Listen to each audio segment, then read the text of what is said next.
Late Night Grin. Also, what does that name mean?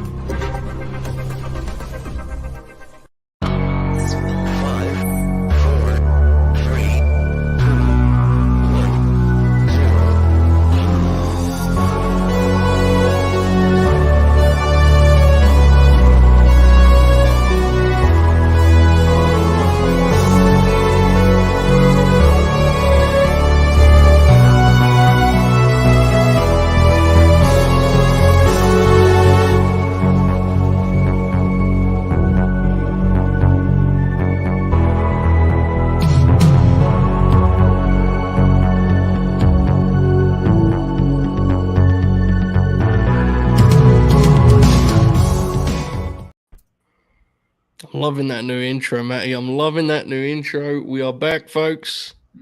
And we were advertising the core four, right? Which, of course, is Fergal Devitt, Kyle Anderson, Bad Luck Fale, and Tamatonga. Everyone can figure out who they are in that equation for themselves. And then I got a message from old Jackie Crosby. Suddenly the Fab Five are rocking and rolling here. The Late Night Grin back to full-time competition. I saw that Meach declared that to be false advertising because we were back last week, but they didn't know we were back last week, right? So this is a TV match tonight. We're here, folks. Great times ahead. We hope everyone's having a wonderful Friday, and we hope to improve that. Though we concede we may make it worse. Expert panel as always. Jackie, late addition to the show. Thrilled to have you. With a little switch up on the thumbnail to make sure you got your rightful respect as a founding father. How are you tonight? Yeah, I got sick of saying it all the time because I realized I literally have to remind you people all the time. So I just figured, all right, well, here's what I'm going to do. I'm just going to write it in there. Fair. So you're good? Yeah, I'm good. Tremendous. Sounds good to me. Bobby Two Shoes. The hair seems to be in sort of a mid-Lego stage. Yeah, I'm getting cut next week. Is it actually going to be next week, or is that like a bob next week that will probably be like, hopefully going to be for Grin Grappler. I got to see how my work day ends up being, but hopefully I can get it done. All right. Well, how are you feeling anyway, mate? I'm doing well. I'm happy to be back. It feels good. It feels normal, natural, and it's nice. How are you doing, Joe? I'm good. I like that. It feels normal and natural. The ideal approach to professional wrestling podcasting, right?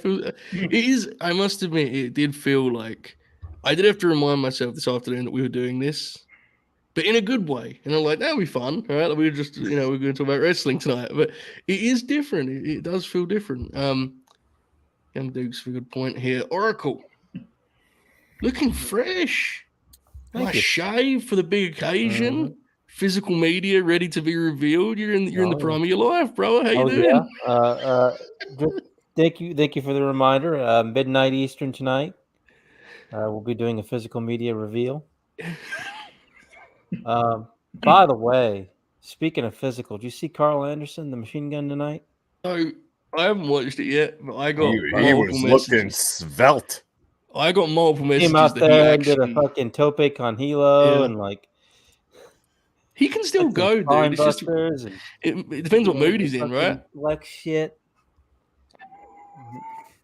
The big man is back. Killing it, brother. Yeah, I'm actually excited for that. Assuming they are doing it, him and Gallows versus Corbin and Breaker, I actually think is like that could actually be quite good. I think, because when they actually wrestle, it does appear that Carl is in a pretty good place and wants to actually have good match. It just don't wrestle a lot, right? So right. Hopefully it goes well. But it is very much my brand that I got legitimately like 10 messages about, holy shit, Kyle Anderson is back. I thought they won for a minute. I was like, well, hold on. I saw they got protected on the finish, which is funny in itself. So works for me, fellas. All right. The confirmed shoot. I'm going to assume you are not aware of the Kyle Anderson performance on SmackDown tonight, but nonetheless, did you see any tweets, Matt? I was not aware. I knew he was having a match. She sure did. But yeah, I'm not familiar with Carl Anderson's performance tonight. I assume your next question would have been to ask me how I'm doing, so I'll go ahead and answer that. It was actually going to be, can we talk about Jack messaging me in all caps, like the big Joseph with a link to oh, the Good Brothers are wrestling Austin Theory and Grayson Waller Yes. tonight. And I was was like, Joe, look at unnecessary. this shit. In a match that they were clearly going to lose. Yeah, it was a little unnecessary, especially because they announced it a week ago. But anyway, now I'll ask. That makes it even funnier. I didn't know that. Wait, did It's- they? Yeah, they announced it. My Because bad. it's for the no, you're good. It's for the ladder match, right? So honestly, the fact they didn't get beat clean is kind of crazy. But anyway, now I'll ask Matt, how are you, mate? I mean, I'm doing well. I've been watching basketball all day. I don't know if Meech is here, but I will mention that we beat the shit out of Maine today, so that's important to know. That not that anyone doubted that to begin with, but Ohio State's clearly superior to Beat Maine in what? in the sport of basketball. Jack Crosby in the NCAA tournament. Oh, the women's. Yes. Quite soundly, actually, we beat them. But yeah, otherwise, I'm doing good. Ready to speak on the profession of wrestling. Been watching a lot of Nick Bockwinkel promos in the last 24 hours. You have. You're so awesome. Brother, Yeah, it's actually let's get into that. Like, that's one how you thing. live life, man. yeah. There So, was one thing you discovered last night that was like genuinely quite extraordinary. yeah, I tweeted it out last night, but I don't even remember what time it was because when I don't work the next day, I have no sense of time anymore. So it may have been 4 a.m. for all I know. But I've stumbled upon a interview that Nick Bockwinkel did, which appeared to be a local talk show in 1982, back when that was a thing that existed. And this, I can't remember the interviewer's name. I could look it up, but I'm not going to. I will say politely, Yeah, but very much was doing like the wrestling's fake, right, thing to Nick. And anyone who's familiar with the 80s knows that usually when that happened to professional wrestlers, they would get angry about it. I started to say violently angry, which was true several times. Yes. Nick, on the other hand, took this as an opportunity to cook and proceeded to both explain how wrestling wasn't fake, but with very little. There may be a little, but he didn't lie once. yeah, Like he managed to. it was fascinating. It was an incredible, and I say this, I don't mean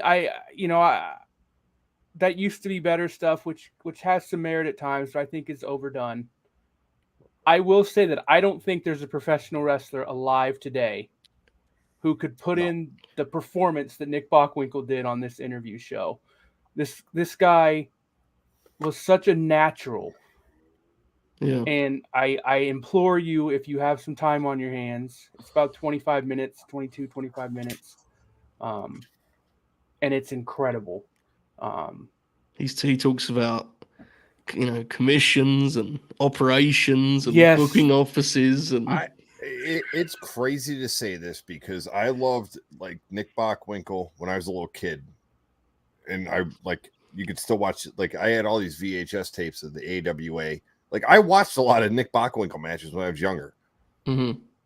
It is crazy to think that he was ahead of his time. Yeah. And like if you took Nick Bockwinkel and supplanted him in today's wrestling world, he'd be a fucking star still.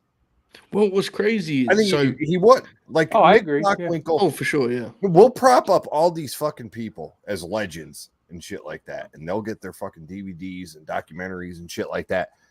Nick Bockwinkel doesn't get talked about nearly enough I agree. for his career. His issue is how little of it. If his prime is really not on tape. So, like, Jack, when did you start watching wrestling? 87, 88. The thing that I think people lose sight of is the Kurt Hennig match is probably Nick's most famous match. It's so right? good, man. It's incredible. Yeah, I mean, I like all their matches, but the 6-minute Broadway is like one of the great matches of the 80s. Nick Bockwinkel is like 51 years old at that point. Yeah. And there's a famous story, and Greg Gagne is full of shit, but I choose to believe this story because it's good. Kurt Hennig, like they warned him. You got to be really careful with the pace you push out there because he will not get tired. And Kurt was kind of like, all right, like Nick's great, but he's 50 years old. And Kurt Hennig, of course, was famous for his engine and his athleticism. And they said after that match, Kurt could barely walk after that match because Bock, I mean, he was the heel, right? He led that match and he put a pace on. And not just a pace, but the struggle that Bockwinkel would wrestle with, right? Like everything had like a grit to it. He was smooth, but not in a way that was showy necessarily. And Hennig, like he felt the pace by the end, which says a lot because that was the prime of Hennig's life. He's a fascinating career because most of what's on tape for Nick Bockwinkel is when he's quote unquote past his prime. Right. You would never know it. And it's just like some of the stuff that I think, Jack, you're right.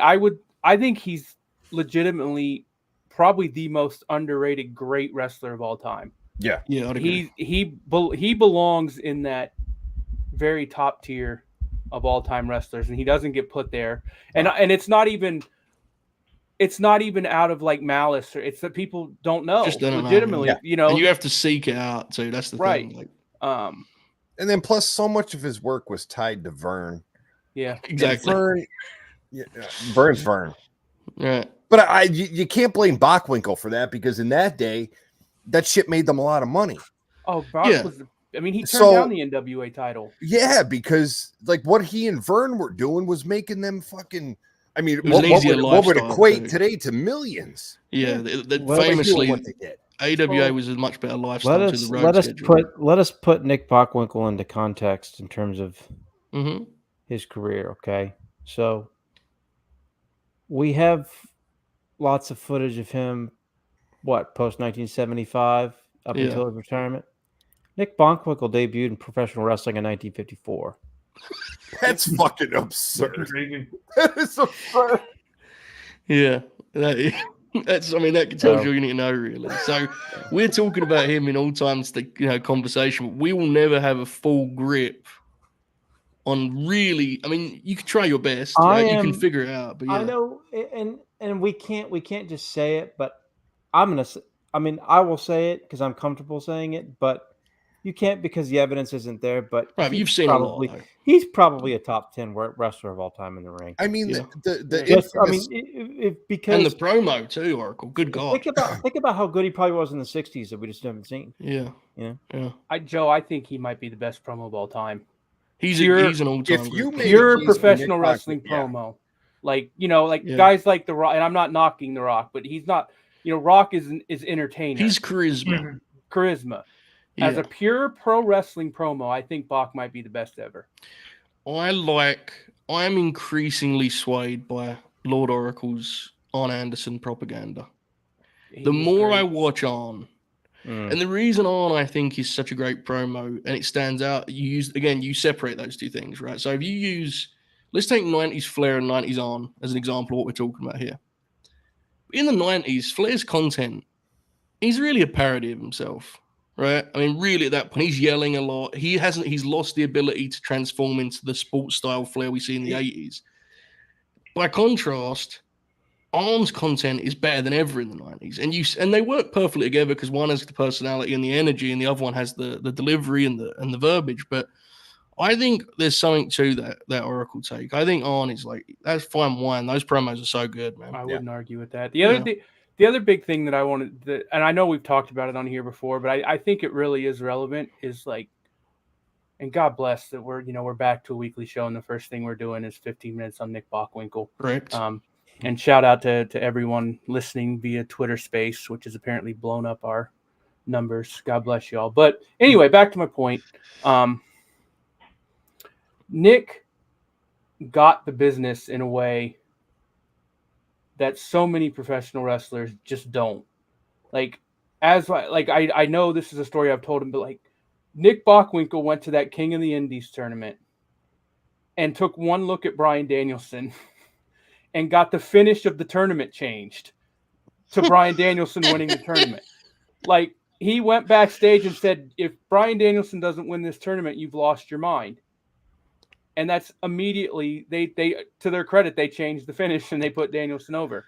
Like, that's an example. There's so many wrestlers, and we still see it today, who their take on the modern day wrestling is that it sucks. It's not as good as it used to be. And Bockwinkel was never one of those guys. He was like, I remember he got the Midnight Rockers right away. And I remember, like, I've seen, like, he didn't love them. It wasn't his thing, but he got it right away. He's like, these kids are going to get over. Like, he got it immediately. Mm-hmm. And you saw it even. And like, when what's so fucking funny about that shoot?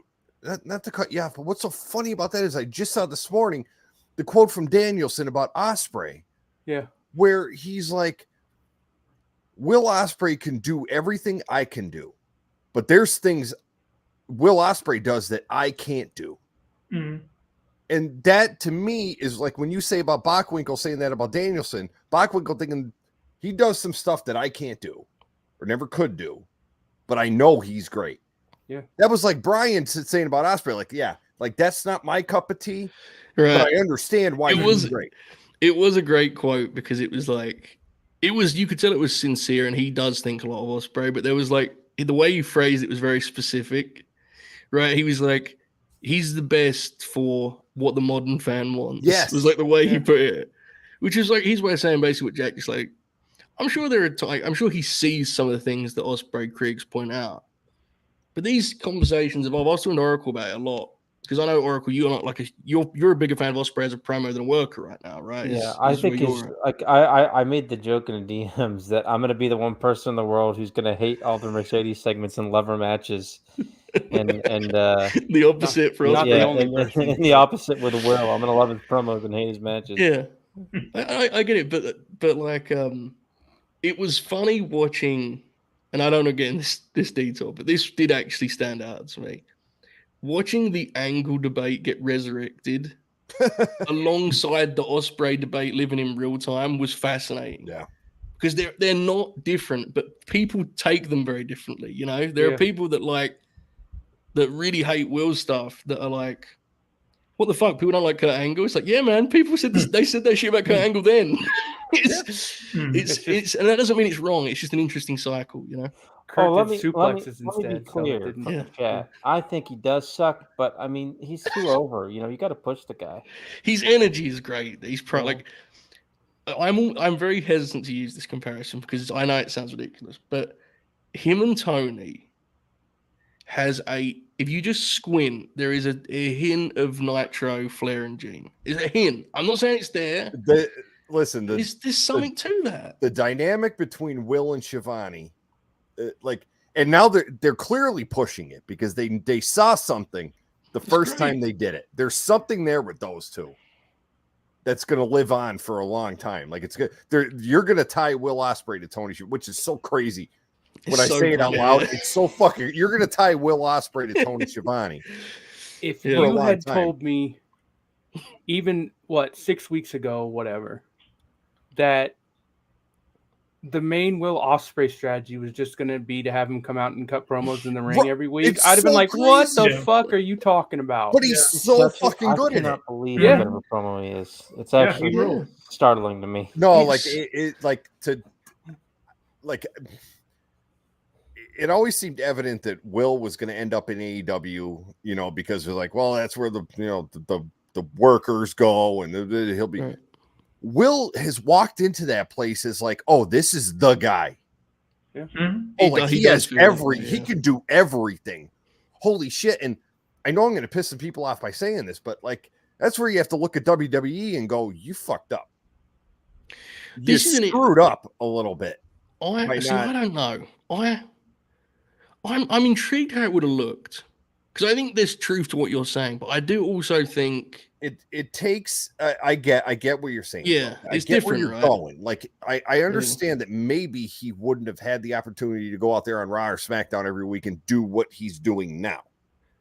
But then you have to look at WWE and also say, well, why can't you do that? Yeah, why I agree. Can't you spend all this money on this guy and hypothetically, if WWE had thrown the ultimate bag at Will Ospreay and said, come in, like you get to make those opportunities for yourself then to when people are like, well, what's so special about this guy? And then when you have people on the internet going, he can't talk, which clearly is not the case anymore. You say, all right, go show them. I do think it's important I do worry a little bit. There has been a trend as of late that has almost suggested that every signing should only be viewed through the lens of, will they move ratings tomorrow? Which I think is like a slightly insane trend that's emerged.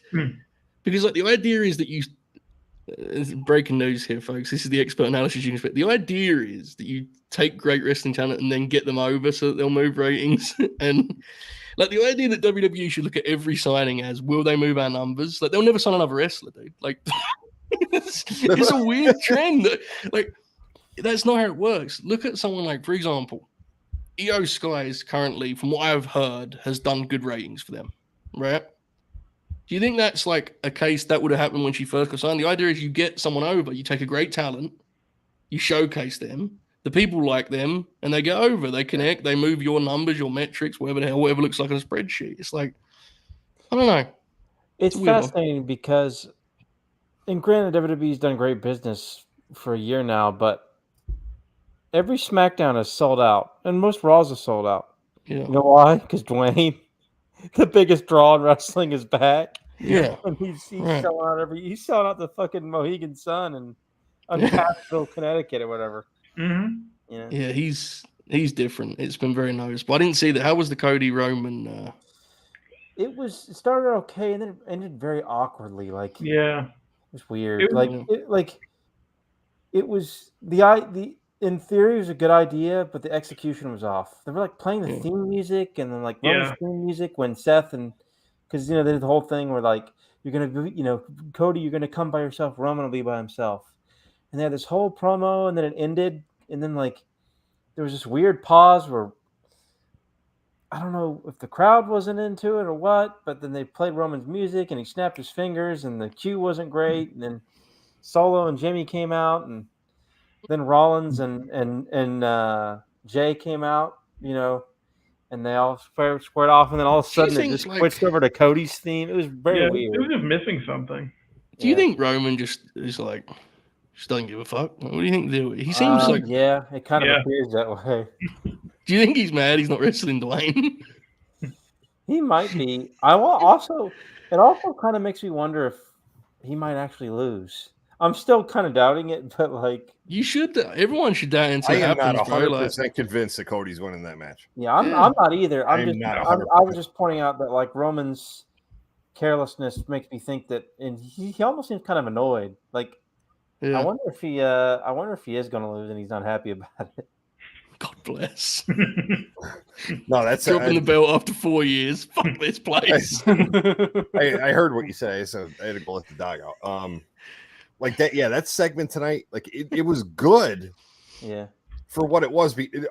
I think if only because I love all the stupid shit that Dwayne is doing, but at some point I wanted to be like, listen, let's eyes on the prize. This is Cody Roman, like that's what this is all about. Like get those two together and let them do their thing. They got to do it for themselves, though, brother. Like. I had a segment tonight, and I didn't see a lot of excitement. Like because it wasn't. Yeah, but again, like what that could be a lot of things. Like maybe like Roman is like this is all about to end. Like the title reign, at least. Like he'll be fine afterward. But like the title reign, so now maybe he's just like, all right, let's just take this home, and I'm done. Indeed. We shall see next week, folks, on this very program. We're going to do a full WrestleMania preview. I say full. I'm sure there'll be like something that happens in the last week. But mostly, I think everything will be in place next week, and we'll break it down. We'll even reflect on our predicted WrestleMania card from January, which I'm sure has aged wonderfully. So yeah, that'll be next week. I wanted to ask, what did you guys make of that format on Wednesday? The 3-hour block. Where did everyone stand on it? No. I'm just I haven't got a strong take on this actually, so I'm interested. Well, it also didn't help the fact that Dynamite was like the worst Dynamite of 2024. So yeah, well, that is an ideal, but it was a terrible show. But no weekly wrestling show should be 3 hours. No. So here's the thing. I don't disagree, but Do you guys agree that like it is different when it's Rampage is like a bonus feature? What But they yes, It what is they different. did, right? Yeah. like I will say, and again, I don't want it. I'm fine with it for in rare. Like, look, this week, for example, if they had not done Rampage after Dynamite, it is 11:30 p.m. Basketball is still on. It ain't going to be over till midnight. They do the post-game show. They couldn't have done it at 7 p.m. because there were games on then. You would be doing Rampage at 1 a.m. in the morning. Mm-hmm. There's no collision tomorrow. Like, I get that you want that extra hour. Yeah. I have no issue with doing a 3-hour show every once in a blue moon. And also, I will say, they definitely felt like two different shows. Like, Yeah. the Copeland match ended, Rampage started, and it was a different show. I don't want that every week. Partially because I don't think that they would be consistent with it feeling like two different shows. They would do it at That would first, be this concern. and then over time it was because like that, they lost like 250,000, 300,000, and look, whatever. But the reality is that many people turned the show off as soon as Copeland won. Like, okay, Dynamite's over. I'm not watching Rampage. Click. So eventually, if they went to that 3-hour show, they would be like, well, look, we need that to stop happening. So let's start tying stuff together. And then all of a sudden it become one Then it's a 3-hour 3-hour show. That's you can't do that. I agree. I do agree. The reason I asked was because I was very dismissive of it, and then I realized that the way they did it on Wednesday got me to watch Rampage, and like, would I have watched? You know what I'm saying? I probably would have for the street fight. To be fair, Yeah. That street fight, that women's tag was beast. Like the part that popped me the most is when like they did the spot where Julia hit Sky, and then like Sky was supposed to blade, and they did the slow motion camera pan of her rising up, and she did like hardly any blood. And I was like, "What is this?" And she went of hard course, like crazy though. bumps She and did. did cool shit. So She did cool shit. So. And in peak AEW Oracle too, it's that whole thing happened in picture in picture. Because I was squinting like, is she bleeding? Like, there was very little, but yeah, the match itself was tremendous. It was a weird show. I will say, I did exactly how I put it to Joe is, if the vibes with AEW weren't good right now, I would have hated that show a lot more than I did. Yeah, it was a rough show, but AEW's still fine. Yeah, Rampage was better. Rampage was good. Rocky Romero is fucking class. Yeah, that match ruled. He's so good. Like, his timing is so. He needs to wrestle Christian Cage. Oh, yeah, that'd be good. I know Christian's like a foot taller than him, but it's not real. It's fine. The Jericho match. Oh my God, Oracle! It was such a level of funny that I can't even sit here and say I hated it because I was fully entertained because I was laughing my ass off. Every suplex looked worse than the one before it, and Jericho looked like he was in absolute hell, and I was howling laughing. He literally did the SummerSlam 2014 main event, but then decided that he's going to lose by the fucking roll up. And they baited me because I thought that's what was happening. I was like, oh shit, finally, like this is fucking Hook's just going to beat the shit out of him and pin him.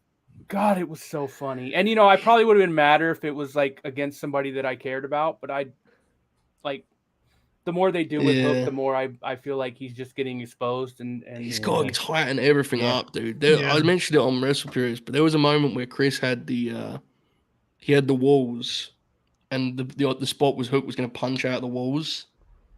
Brother, you got fired for the punches this dude was throwing. Like, it's crazy. Yeah. Like, and I don't even blame him. It's the way he's booked actively prevents him from getting reps. He's had like 6 real matches. It's fucking insane. I don't have time for developmental anymore. Like, they got 5 Dynamite. Yeah, they got 5. They got 5 hours of TV. Like, the night Hook debut. Let me put it this way: the wrong young kid from AEW is in Japan right now. My God. What about both? Hook. Oh, fuck Perry. I honestly think Jack Hook should, and I remember this, like the night Hook debut, and we were on here freaking out. I said he needs to go to Japan as soon as he can. Yeah.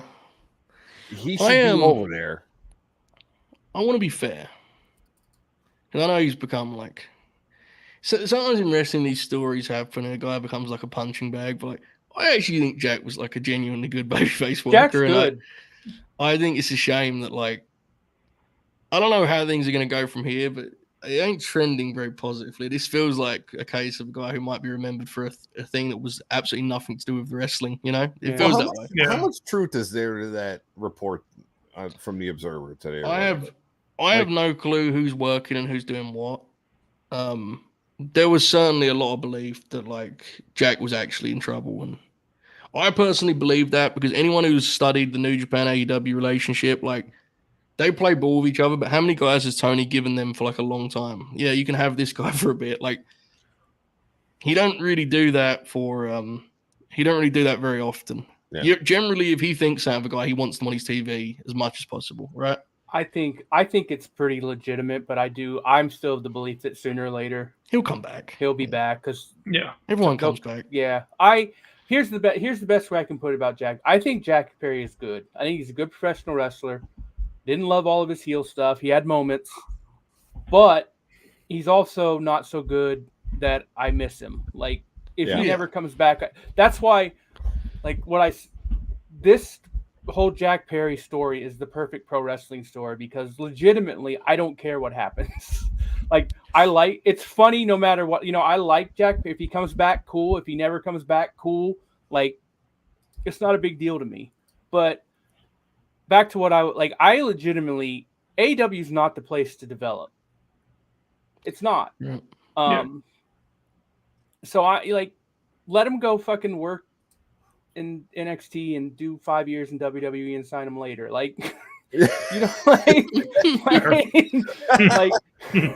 like it's not, and that's not this. That doesn't mean you don't sign any young people, and we have seen people develop, but it's hard specifically for someone like Hook, who his gimmick and the way they presented him prevents you from being able to give him a ton. Like, and this isn't even a great comparison, but like. Look at someone like Sky Blue, who they can just have wrestle all the time. And she loses a ton, and it's fine. But you've seen her get better. Now, how good is she? That's up to debate, but she has definitely gotten better. But like Hook, you can't have him wrestle 15-minute matches every week with the way you're presenting him. And so it's counterproductive. Like, and I don't know what the answer is there. I'm just like the two big people that, and I'm kind of convinced the people that get really mad about this don't actually watch the show every week. But like the two big fumbles are Wardlow and Hook. And I'm not convinced that either of them are any better than where they are right now. And I like both of them. I'm not even knocking them, but like, well, what also what hurts Hook is that he's kind of like, I don't know. They're booking him like they like he's his dad, you know? Yeah. Like, and Taz had his aura. Taz had 7 years of experience before he broke his neck, and then had to change and work these short matches because he had a fucked up neck and all this other stuff. Like it's a totally, and now it's like, I don't know. It's one of those things where it's like he's kind of in the shadow of that, and it's kind of hampering him, and I don't know. I mean, it's also different. Like, look, believability at this point, I understand that it's saying that drives people nuts, but they are. I mean, visually, Taz and Hook are very different. Yeah. Yes. Taz had a Mike Tyson style vibe, right? Yeah. Mm-hmm. Hook, it's a cool thing they're going for. And the idea that he can shock people and beat him up. I don't know if he needs to be like fucking Brock Lesnar. I don't know if he needs to be an animal in there. I don't know. Like, as always, showing my age, but I've told you guys before, like, I've watched ECW from when it was Eastern Championship. Like, I saw the whole transformation from the Tasmaniac to the dude who, when Paul Heyman said, "This is Peter Sinertia," and he came out with the neck break, and then when he went back in the ring, and like when this dude was just throwing people around and murdering them, like that was something you've never seen before. I remember thinking when I was 13, however old I was, 13, like, holy fucking shit, this dude rules. He's just killing people. Yeah. Context, though, I think it's really important. You'll know this better than anyone, Jack. Look at the pieces surrounding that version of Taz and ECW. They weren't spoiled for choice, right? We need to get some guys over. We need to make some guys draws for this market. There's not the same necessity. No. AEW needs to get guys over, but if you were doing a list of talent to push, you don't need to manufacture something. There's some really incredible talent that's waiting for their name to be called. So it is a different time. It's a very, and again, I want to be clear, this is not, very little of this conversation is a reflection of Hook.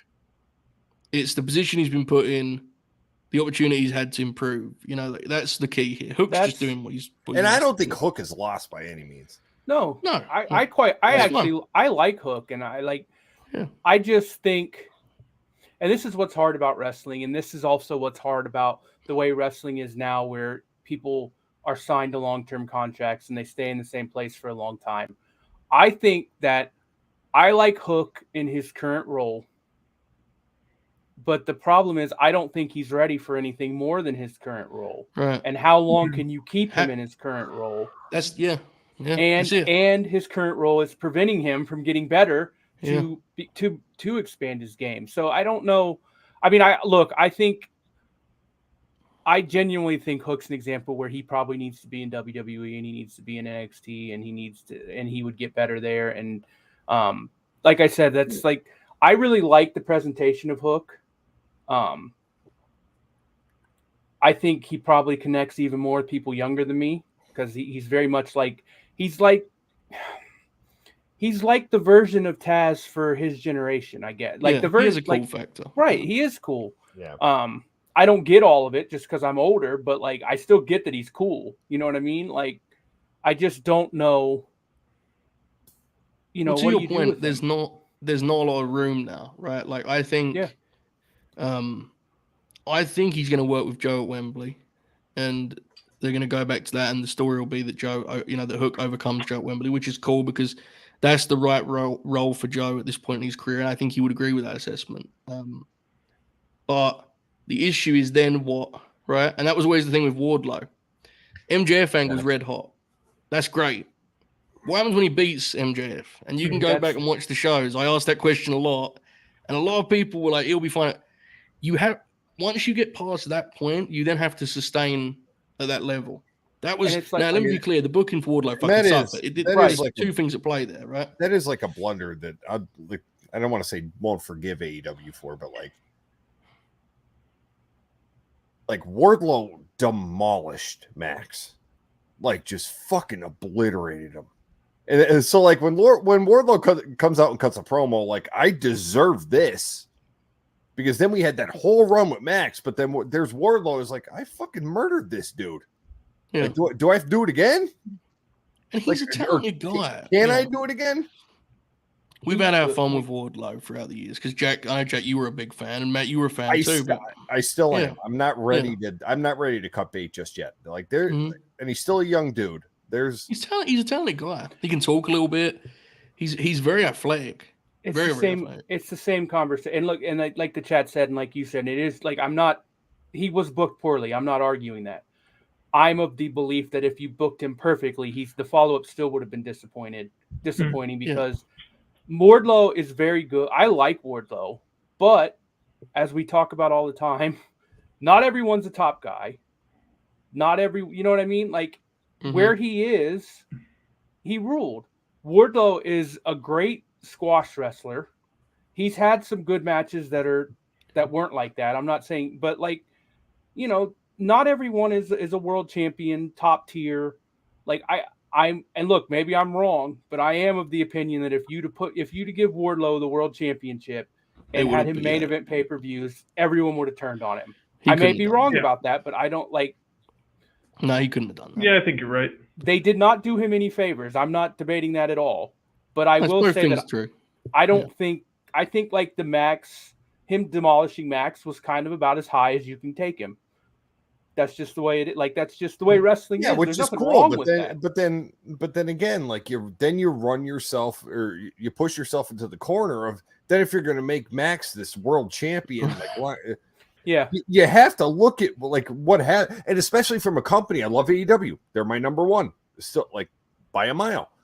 But if you're going to present yourself as this sports style presentation, then you're like, well, wait a minute. So like this dude is just like dominant champion for how long? But before he was champion, he got murdered by that dude. Do you think they may have had a different match in mind originally? Because remember that was the weekend where Max was. Maybe. Yeah. This is the point being is I miss Max. Our friend on Uncle it said weird parallel, but there's been a lot of Shelton discussion today. I feel that way about him. Badly used, but even if used well, he'd still have just been a good IC champion. I saw a lot of this conversation too, and a lot of the response was similar to this one here. Yeah. I tend to, and that's where you have to. There's nuance. And that isn't. Like do you think he could be a top guy in the WWE? Shelton thing? Yeah. He was around when there were 2 world titles. Yes, if there's 2 world titles, Shelton Benjamin, absolutely. That's a different thing. We can agree on that. Would he have been a top guy though? Top guy? No. He would have been a Jack Swagger level champion. I don't even or a Dolph. This Dolph, right? No. That's the thing. And again, there's always nuance. Like it can be true as like there were times when he was undercut and he was booked very poorly. That's true. But it's also true that he probably didn't have all the tools to be a top guy. He didn't evolve as a worker either, dude. Like I like Shelton a lot, but he had raw ingredients that he never quite. Yeah. And again, I mean, maybe he does that if he gets a chance to work with top guys more regularly. I don't know. But, Oracle, you could probably speak to this. Like, Shelton was a natural worker. Really, really impressive worker in the early. They say that OVW he was a natural. And in the mid-2000s, he's one of the best TV guys they have. His game doesn't really expand, though, right? He kind of plateaus. And part of that's booking, but it's also just kind of seems to be the way things leveled out for him.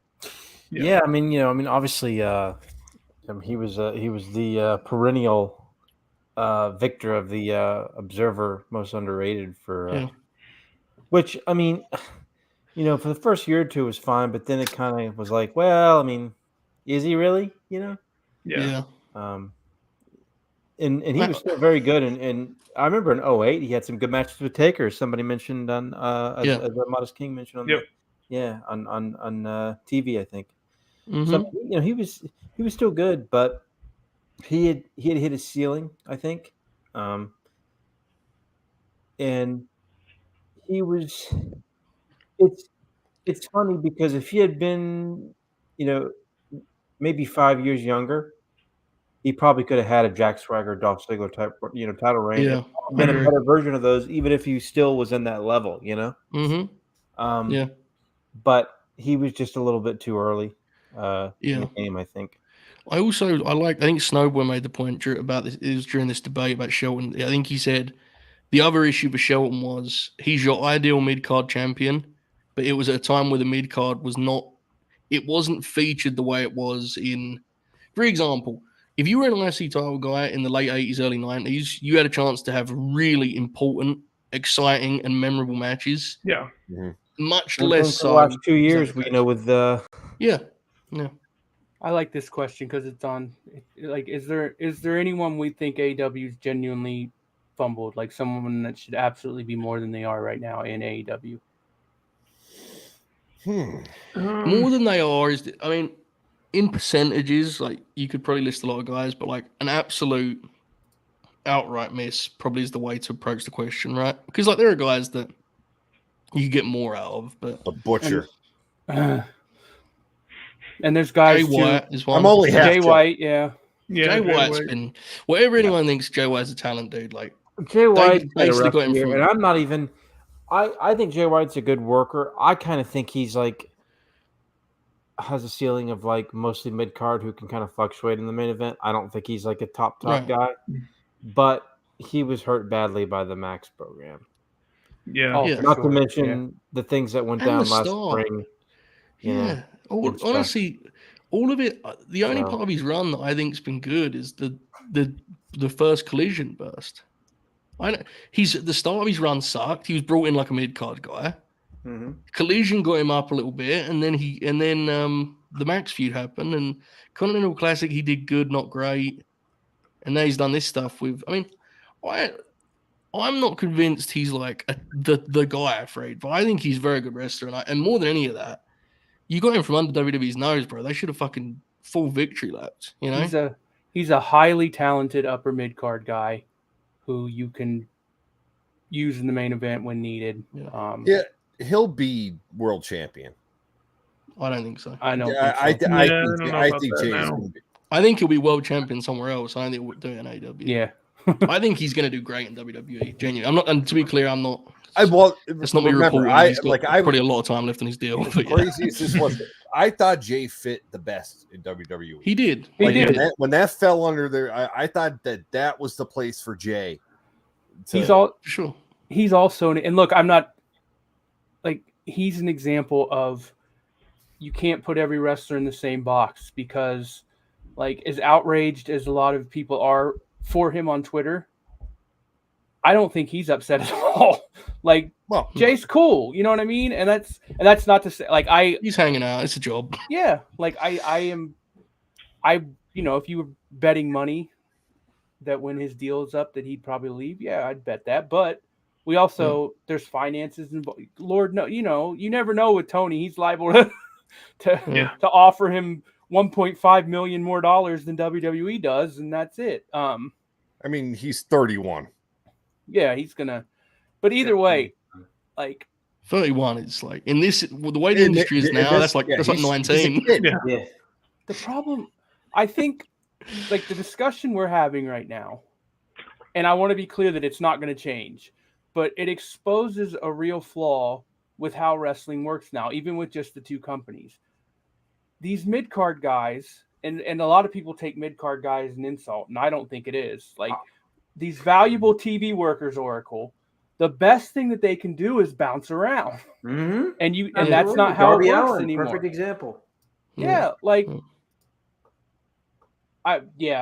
Darby's actually. I think Darby's going to be AEW World Champion at some point. Oh yeah, he would. I also think he's somebody who's a,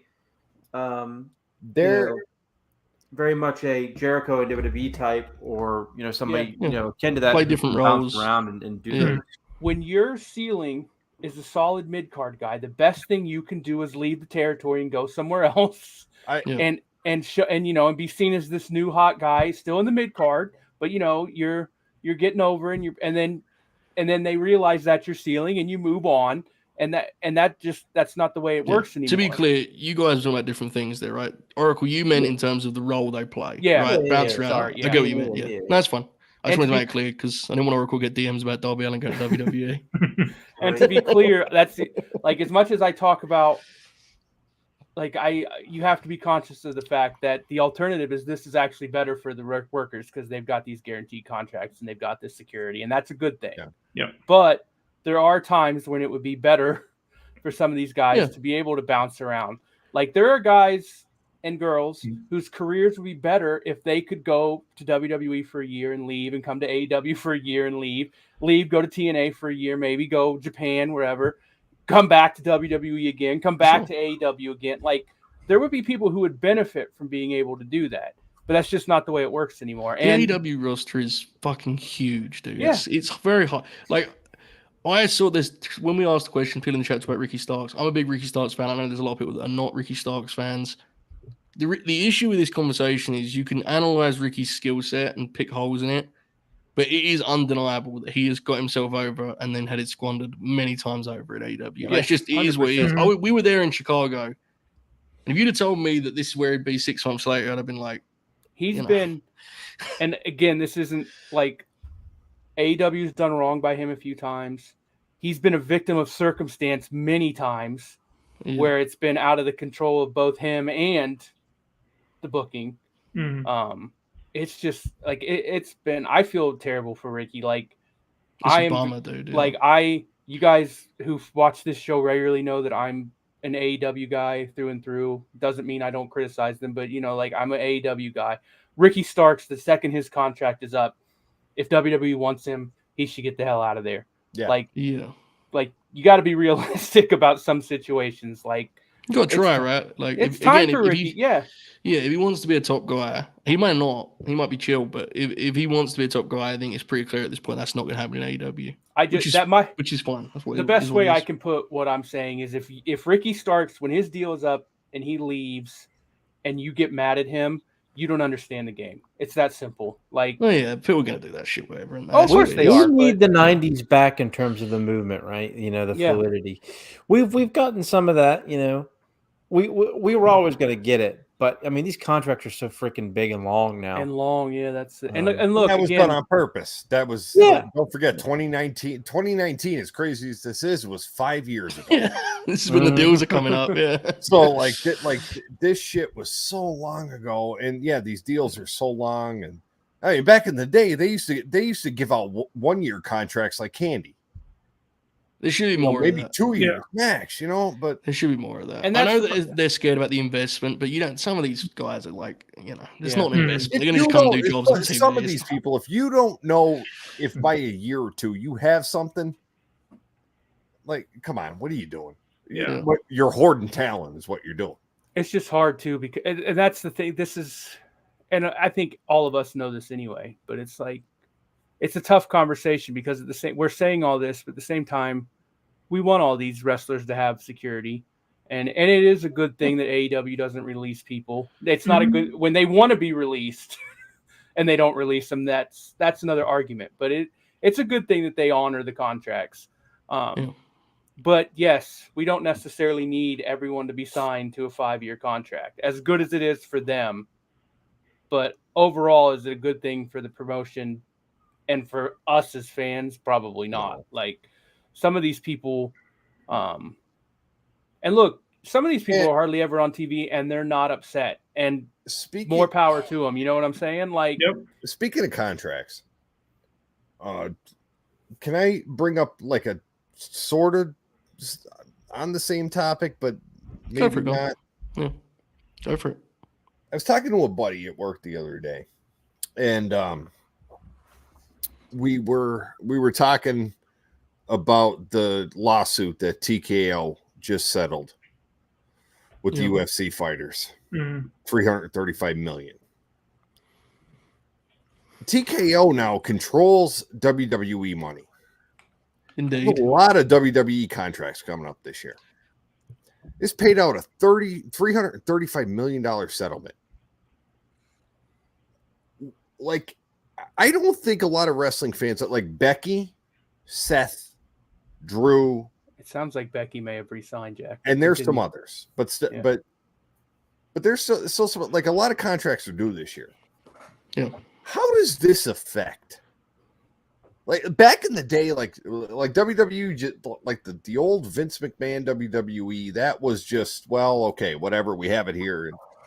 But now here's these TKO people who also have the UFC like on their books, and like they're paying out $335 million settlements to UFC fighters. Yeah, which should have been more, by the way. But that was like that was a gift. Like, yeah, let's get that straight. That was a gift. A lot less than it should have been. But that was a gift. Yeah. But like, what does that do? I think like now that like we talk about this back and forth stuff. It's a fact. When we talk about the back and forth stuff, we like, in the back of your mind, you think of Vince McMahon versus somebody else, but it's not that anymore. No. Now it's these TKO people who oversee the UFC and WWE.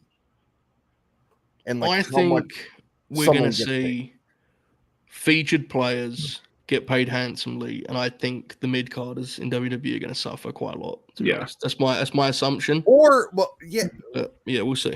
I agree. But how does the dynamic change in a sense of like this? Like, and I'm not saying this is the case, because shoot, you might be right. Becky may have already resigned. I don't a lot of people are criticizing Tony Khan. Sorry, Becky's staying. A lot of people are criticizing Tony Khan for how much he paid for Okada and how much he paid for Mercedes. So if these WWE top tier stars, or people who believe they're top tier stars, go to TKO and say, okay, I know how much I know how much Okada's making. I want that. I want a percentage of that. I want more than that. Right? Is Which there they a should thre- do. it's- Right? Yeah. Is there a threshold for TKO to go? Yeah. No, not Yeah. happening. No, I think it's a good question. And I think there's names to circle in that regard. I don't think you have to worry about Seth, Drew, or Becky. I think a name to circle is Finn.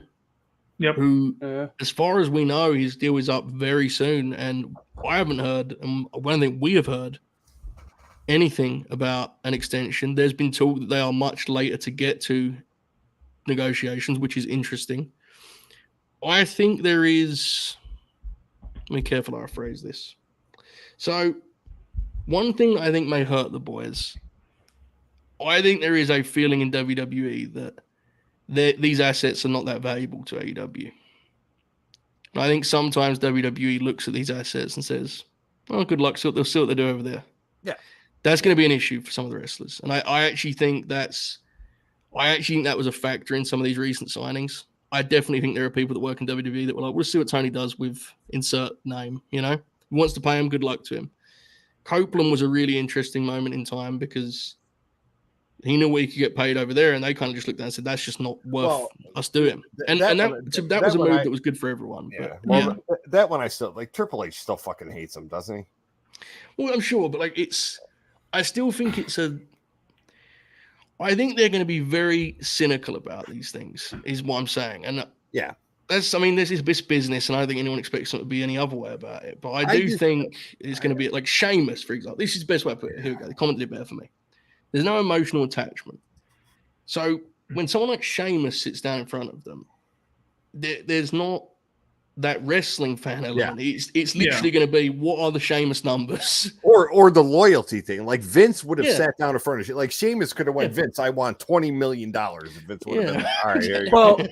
That's the one thing, Jack, and you touched on it there for a second, but it's a very relevant thing, and I'm not even. I think a lot of people do not realize that WWE having a monopoly, and even honestly, Oracle, I think before the monopoly, when WCW existed, it was still an issue. Wrestlers have been underpaid. Oh, forever. Forever. Yeah. Like that's what people were like, oh, Okada, like if the rumor that Okada got $4.5 million a year is true, which there seems to be enough evidence to think it might be. The immediate reaction is, oh, Okada's overpaid. No, he's not. Everyone else is underpaid.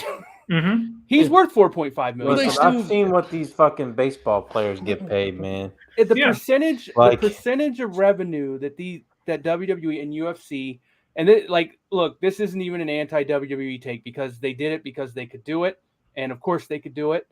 There was no competition. It's like if Tony spins AEW into death, which I don't think that's going to happen, but if it did happen, if the lasting legacy was that it raised the pay scale for WWE, then cool. And look, this has already happened once. And the funny thing is, like, the WWE documentaries, they vilify him for it. Yeah, well, but it's a double-edged. Like they like celebrate the fact that WCW raised the. Kind of, but they also like dunk on him for being like dumb with money, and which also is a lot of that's a myth too, which makes it even worse. They do that. Like Eric got out of hand with that shit when they were winning. Read about how much money Eric spent in 94 and 95. Oh yeah, he was not ATM Eric then. He was desperate to turn a profit. You know. You're right. Absolutely. I think people, I don't think people realize exactly how much money is in wrestling, and look. We don't know, but I'm sure that AEW is not profitable right now. I don't doubt that for a second. How much money's in like fuck that. Anyone with the brain and eyes, all those fucking advertisements, all this shit. We know how much money is in these professional wrestling companies. They're gonna. I mean, look at the contract. That's the thing. And someone like someone like Okada, who brought what he did to the wrestling business, he might still be fucking underpaid, even if it's $4.5 million. I agree. Like Roman Reigns should be making $15-20 million a year. Oh, Roman? Yeah. Roman he's $20 million a year. To be fair, he is a bit of an extreme example because he shows up to work. If I may change it's physical subject, media time. We've hit the 1 hour mark. Speaking of World Championship Wrestling, speaking of Joe Pat, I'd like to reveal my purchases recently. Do we have multiple purchases here on the docket?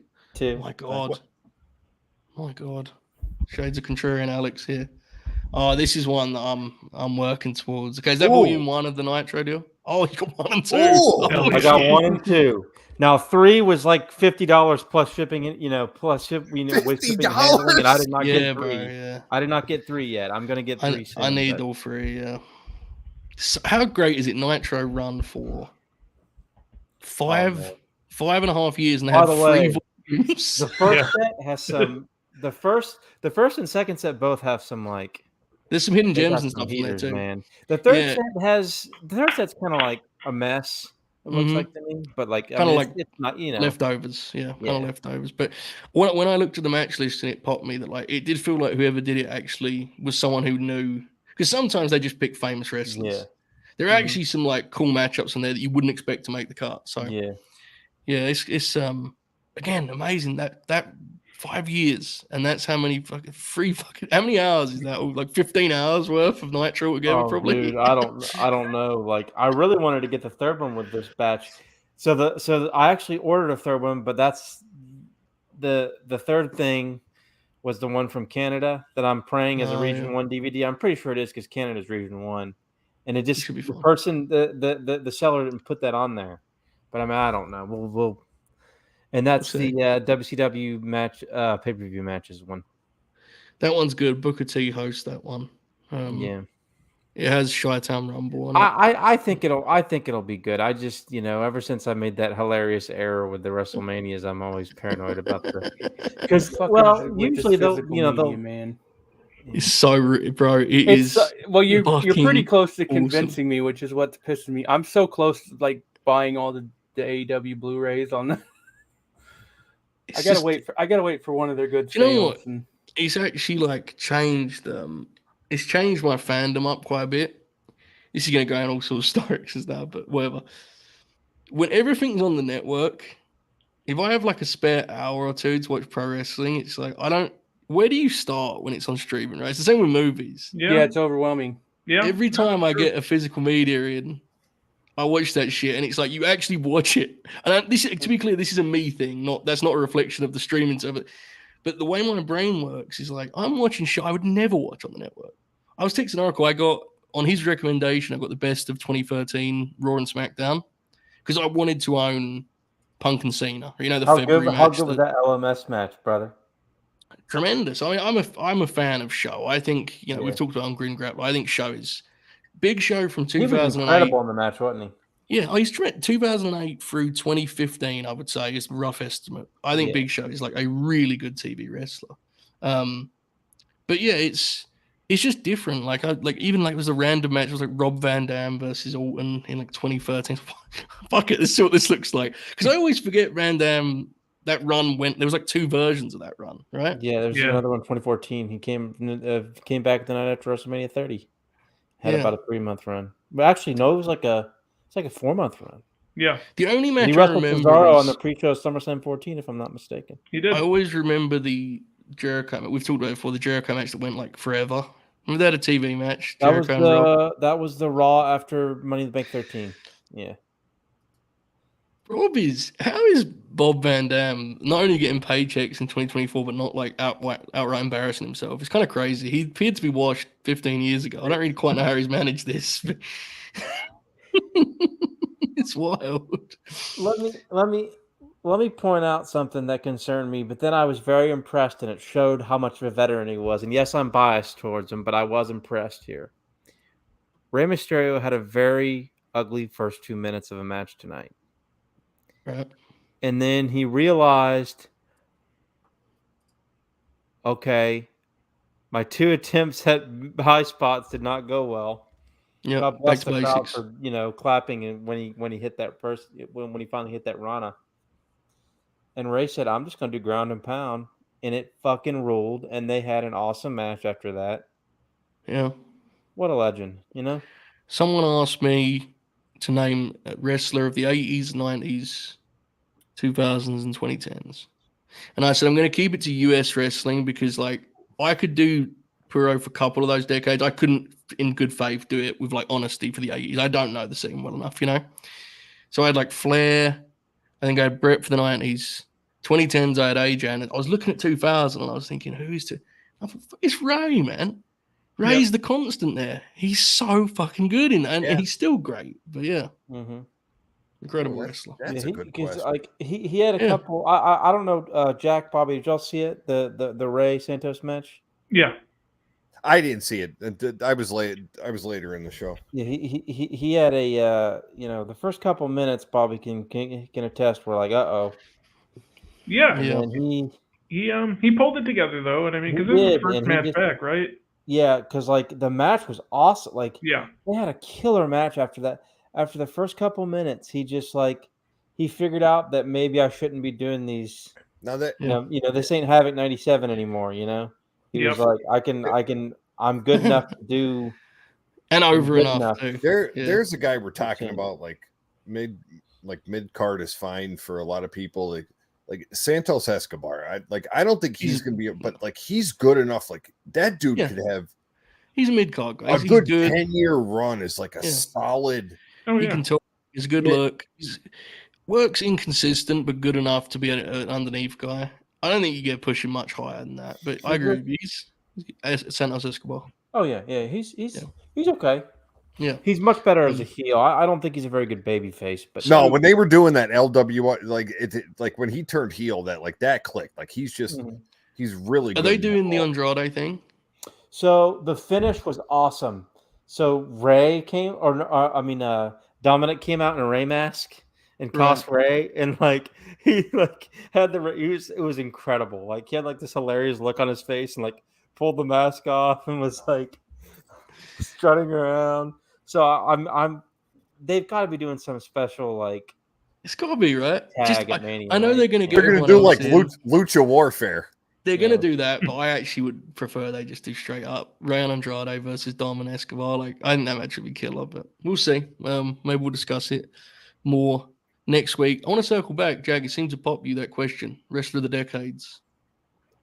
Can we kick that around for a little bit? Have some fun with that? What do you reckon?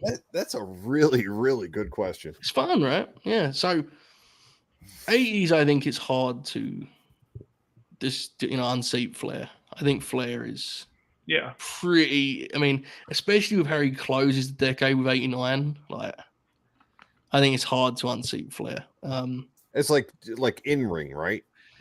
Because 80s Hogan, right? Yeah, Hogan. Like, sorry, I think the best way to do it is kind of overall mixing it all in, right? In ring, the personality, because while Flair wasn't as big a draw as Hogan, I think the way his work has aged from that time does show that you can level those things out, you know?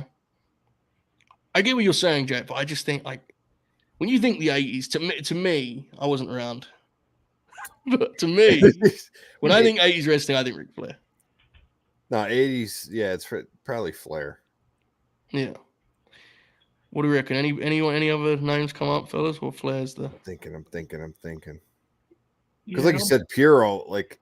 Yeah, it's tough. I wouldn't... It wasn't like Inoki and Baba were older at that time.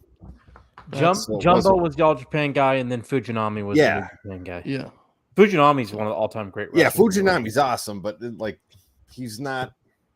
90s, we'll see. I'm intrigued. I'm going to kind of lean on... well, Ricky Choshu was incredible in the 80s. He's the third guy because of that generation, because he was the one guy who jumped back, whatever, which was a huge, huge deal at the time. Jumbo was the AWA champion, too. He was. Most prestigious prize in all the sports. He had a very good feud with Rick Martel, actually. Bob has no idea what we're talking about right now. I think... Big Paul Orndorff guy. I think the 80s is Hogan. Really? I do. I think he wins one category easily, but I think Flair wins the other two easily. I don't know. It's just so hard because no one. He meant more to the business. Yeah, but then I feel like we're doing like drawing power shit too much. Yeah, you know? I know. That's the thing, is like that's not the way we like to look at wrestling. So it's fucking boring, right? It's not the way we like to look at wrestling, but if the Hogan shit didn't take off, what does wrestling look like today?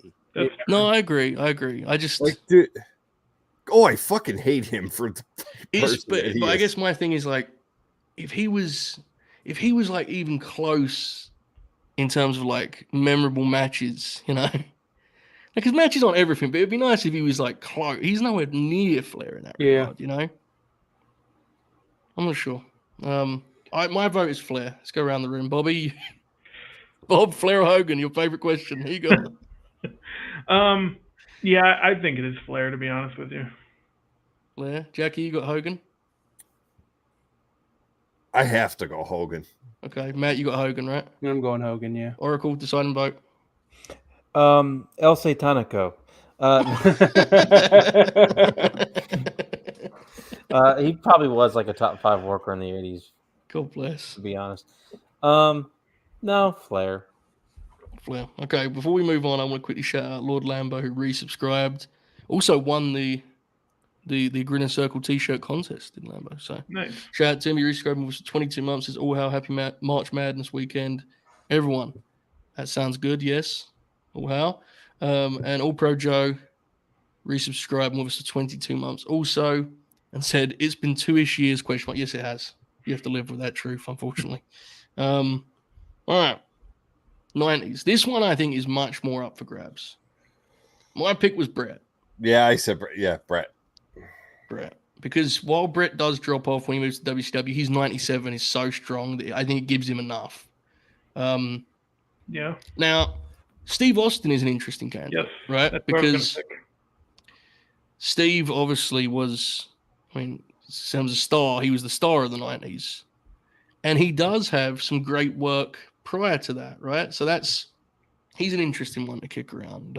In terms of the US, and then we'll kind of look elsewhere and lean on Oracle in that regard, especially. But in the US, what do we think, fellas? Do we think Brett? Who's Brett. everyone got?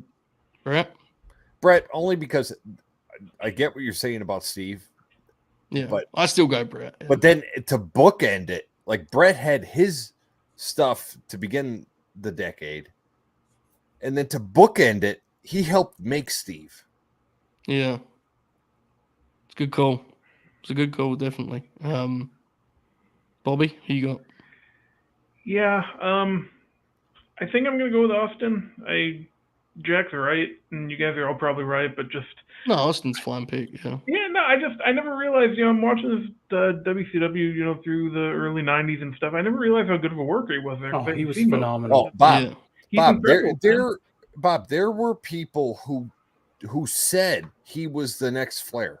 Yeah, that was his rep. Yeah. I can see it. And he was great within like a year of debuting too. Yeah, he was. Oh yeah, it happened so fast. Like this. 92 Austin is a great worker. Great worker. Yeah, great engine. Fucking way he would bump. Like he's tremendous, man. He's a better worker. Well, that's hard to say. I liked his matches better as Stunning Steve than I did as Stone Cold Steve Austin. I'm not going to say he was a better worker because that's. No, I think he would agree with that. Yeah, I think he would agree with that. The best version is actually like either he's actually before and after his popularity peak, in that if he could have sustained as the guy who wrestled Brett in Survivor Series 96, that would have been ideal. And then 2001 Steve is fucking middle of 96 to middle of 97 Austin when he went in there. He's like perfect wrestler. My God, that's when he was the most complete overall, honestly. Because I mean, he broke his neck that obviously affected him. Then, of course, for about 9 months in 2001 again, but until his body completely wore down. But yeah, absolutely. So, Matt, any other names come to mind for the States, or are those the top two, do you think? I mean, names you could mention. Sean needs to be mentioned, right? You could mention Sean. I think you could mention. I think you could at least mention Sting. Yeah. I think you could mention Foley. Misawa. We'll get there, Jackie. I want to do a separate conversation with that. But in the States, I think it's a good call. Foley. Sting. But my immediate reaction was Brett because of longevity. But then I started thinking about it. The years add up weird, yeah. And it's not quite, the gap is not as big as I kind of thought instinctively. So I think it's Austin because the peak is so high. And he was so good in WCW, even though he wasn't a top guy. But he also he was not like an afterthought low card guy. Like if you're not familiar with Austin's WCW run, he was actually a pretty important. He just never got to world title level. Mm-hmm. But he was actually a pretty important guy on their TV. Sometimes, you know, it fluctuated, but there were times when he was actually a really important character on their television. 92, 93 Austin is fucking like 92 Austin with like Dangerous Alliance TV champ, and then 93 Hollywood Blondes. What a fucking worker, man. Yeah. Yep. Yeah. 94, he just got cut. I mean, he stopped giving a fuck. Just decimated him. But yeah, I think he had to, you know, journey across the. It feels like Austin's the right pick, but I don't care about being right. I'm just gonna say Brett. Fair. I'm saying Brett. Brett. Matt, you got Austin, so I'm going Austin. Yeah. Bobby, who you got? Austin. 2-2 Oracle. Again. Oh fuck. Sabu. The Sandman. But I don't know. I think it's really close, actually. Yeah, so It's between those two. the chat got Austin, so I think the chat leaned Austin. It seemed Meech had Sid. I think, and well, since Oracle's thinking, I think it's kind of very similar to the conversation we just had, but the difference is the in-ring is so much closer. That's it. Yeah. It's like, especially again, if it's just Stone Cold, then it's less so. But he has the Stunning Steve work, which, and to be fair, I love Brett, but like that version of Stunning Steve is like a more. I'm gonna go with Austin by just a nudge. I mean, it's really Austin close. wins it. All right, and I will just to make this point, and I know we don't love talking about it, but like the business side, if we were like in the 80s, yes, Hogan was a bigger star than Flair, but Flair was still important business wise. Like it's not like his territory was struggling or dying. Steve laps Brett, unfortunately. Yes, like when Brett's on top, not the best time. Matter. Yeah, it does matter. It's just like, you know, so it just can become exhausting. Yeah, like because then it only just becomes who's the most pushed guy for the top company. Yeah, right? there is like, you lose all the nuance to the conversation when you make that of. It should be part of the conversation, but it's not the focal It's an point. art to me. I always view art form like you got to be careful with that stuff. Right. In terms of Puro, who do we think for the 90s? I saw some Tenru love in the chat. I know that's for you, Oracle. Some Tenru love always. Yeah. Absolutely needs to be brought up. Misawa. I mean, Misawa quality It's Misawa. Misawa. Hashimoto was incredible, and what a megastar he was in New Japan. He's so great, dude. He's one of the top wrestlers in terms of, like, you know, when those like clips come on your timeline. He's like league leader in I have to watch this with Hashimoto. Wait, who's that? Aura. Hashimoto? Hashimoto, yeah. My Aura. God. For anyone who's not seen him, he's got to have a top 5 aura in wrestling, right? Yeah. Ever? For anyone who's not aware or familiar, like basically Samoa Joe's whole thing is basically like him playing Hashimoto. He would co-sign. And there was a time it never happened. They teased Brock versus Hashimoto. Did you ever see that clip? No. No. I'm sorry. I am so sorry. I got it. Goldberg and Hashimoto. I think I'm. The Goldberg Japan stuff is incredible. That makes more sense. Because he had the match with Bill had the match with Ogawa, right? He had and Hashimoto. Bill in Japan is fucking. Hashimoto insane. gives Goldberg this look like, bitch, I will fucking kill you. You want to try? You really want to try this? Like, you really want to do this? Yeah. Bill was back in the news this week. There is a great GIF out there somewhere. Don't say that. Of GIF, whatever you want to call it. Of Hashimoto wrestling a guy by the name of Victor Zangief, who was on a Starcade 1990 in that Russian tag team and that international tag tournament. Real graps. And there's a clip of like it like zooms in on Hashimoto because they're like doing like this big standoff, you know, because Hash did that in all his matches. Mm-hmm. And he gives off this huge snarl and sweat and shit flies off his. It fucking looks incredible. The first time I saw that that Hashimoto Goldberg clip, I just thought to myself, like, Hashimoto would fuck him up. Yeah. Like, like if Bill ever tried to start some shit, Bill would simply just say, "I'm going over with the jackhammer," though, and he'd probably fly home if not. So it's still difficult, right? Beast. poor Bill. Poor Bill. Should we talk about that quote? No. He's very. I mean, look, we're talking about much more. Speaking We should of the know. 90s real quick, Yes. Vader Yes, mate. is absolutely up there. I was going to Vader's say, a good call. Yeah. Hand for Yeah. hand. here's my take on Vader.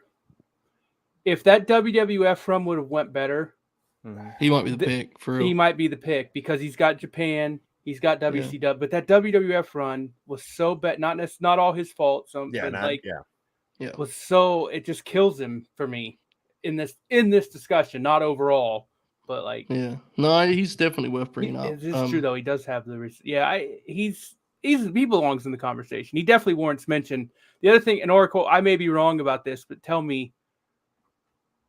Would Conan be someone who'd be at least because he was like a massive star in Mexico, Star right? power, he was definitely he was a huge star in early. So he got, I believe he was on like a reality TV show or a soap opera in Mexico, if I'm not mistaken, and that got him to be mega over. He was a huge star in AAA, and of course he got super over in WCW when he joined the NWO. That was because that's one where I'm not familiar enough with it. I always wonder if that's a myth. Yeah. Oh gosh, who else? Somebody mentioned somebody. Oh, Onita. Onita was a good shout. Yeah, Onita was a good shout because he was obviously like the end. Like he's like the trying to think of. If we were talking like influential, Onita, I'd say maybe. Yeah, very significant. Liger in the 90s. Yeah, influential. Fuck yeah, look, that's good call. I mean, if we just want to, I'm not even making it, but I think you still got to mention Hogan in the 90s. You at least got to mention him. Yeah. I mean, you do. Hollywood turn that starts everything all over again. So yeah, he did a Santo. Tremendously big in Mexico, obviously in the 90s. Absolutely a megastar, no question. Nico Cautious as well. Yeah. 90s was so varied in the different evolutions of the industry that emerged in the 90s. Is so fucking awesome, dude. It's like you can like cut the decade into like 3 or 4 different chunks that feel like if you watch 92 graps to 98 graps feels fucking insanely different. Like if we had like the technology we had today with the talent back then, like streaming and shit like that, like it would have been deeply unhealthy. What would it be like? Yeah.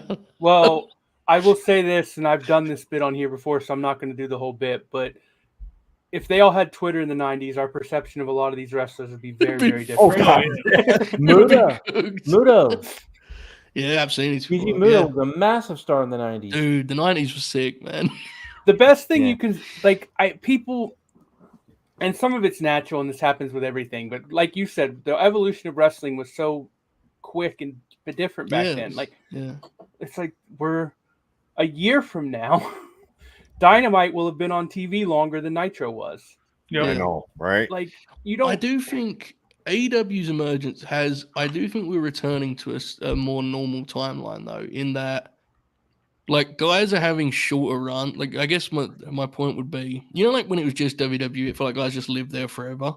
Yeah. It's like Andrade's AEW run was like 2.5 years, and he left. It's like. Good. That's a healthy professional wrestling run. I do think we're like slowly. Cody Rhodes, an example. Cody's only been back for 2 years. It's like we're slowly circling back here. But yeah. Topics like you mentioned movies, Twitter space. And Joe, we remember that show we always talk about, the emergency show you and I did when Cody left. Yeah, we predicted pretty much all this. I still like if things keep going the way, if the trajectory keeps going the way it's going, I still think Cody will return to AEW one day. Could you imagine? It'd be wild. As of right now, that's clearly the most significant moment of this wrestling era, right? That's clearly like the. I saw the clip. I saw the clip with God help me, like Chris Van Vliet had fucking Sam Roberts on a show. I know, but there was a question asked about like how you define this era, like how this era started. And Sam Roberts said it was when Cody came out at WrestleMania 38. He's right. He is right. He's right. That's what the first thing I said. Because obviously, he's right. Like that is what this era is. When Cody came out, obviously, fuck Vince, but like they were on an upturn before Vince. Like Cody started the upturn, and then Triple H capitalized and made it something that was sustainable.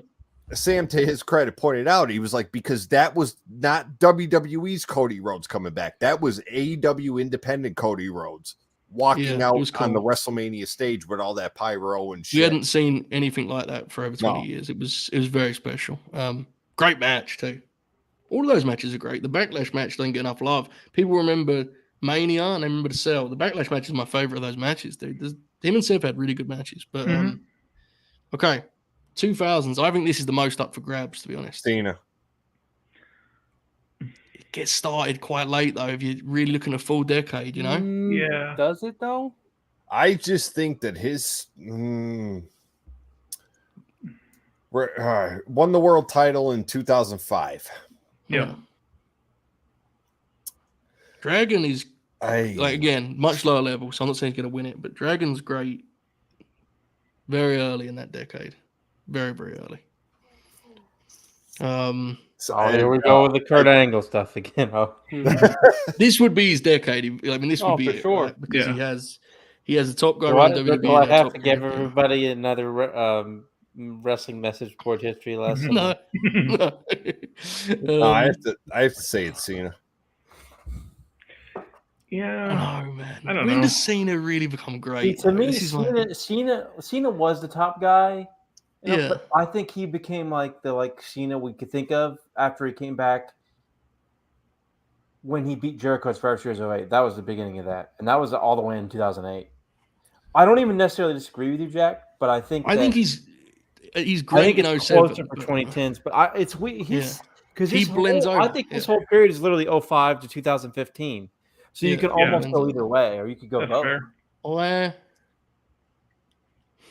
I don't know. This is very difficult. This is where I think you see the way wrestling changed, where WWE's pushes kind of became like, in a lot of ways, there was a lot of group effort going on. And obviously there's some weird ones, right? Like Brock was clearly positioned to be the rest of the decade and was like, I'm good.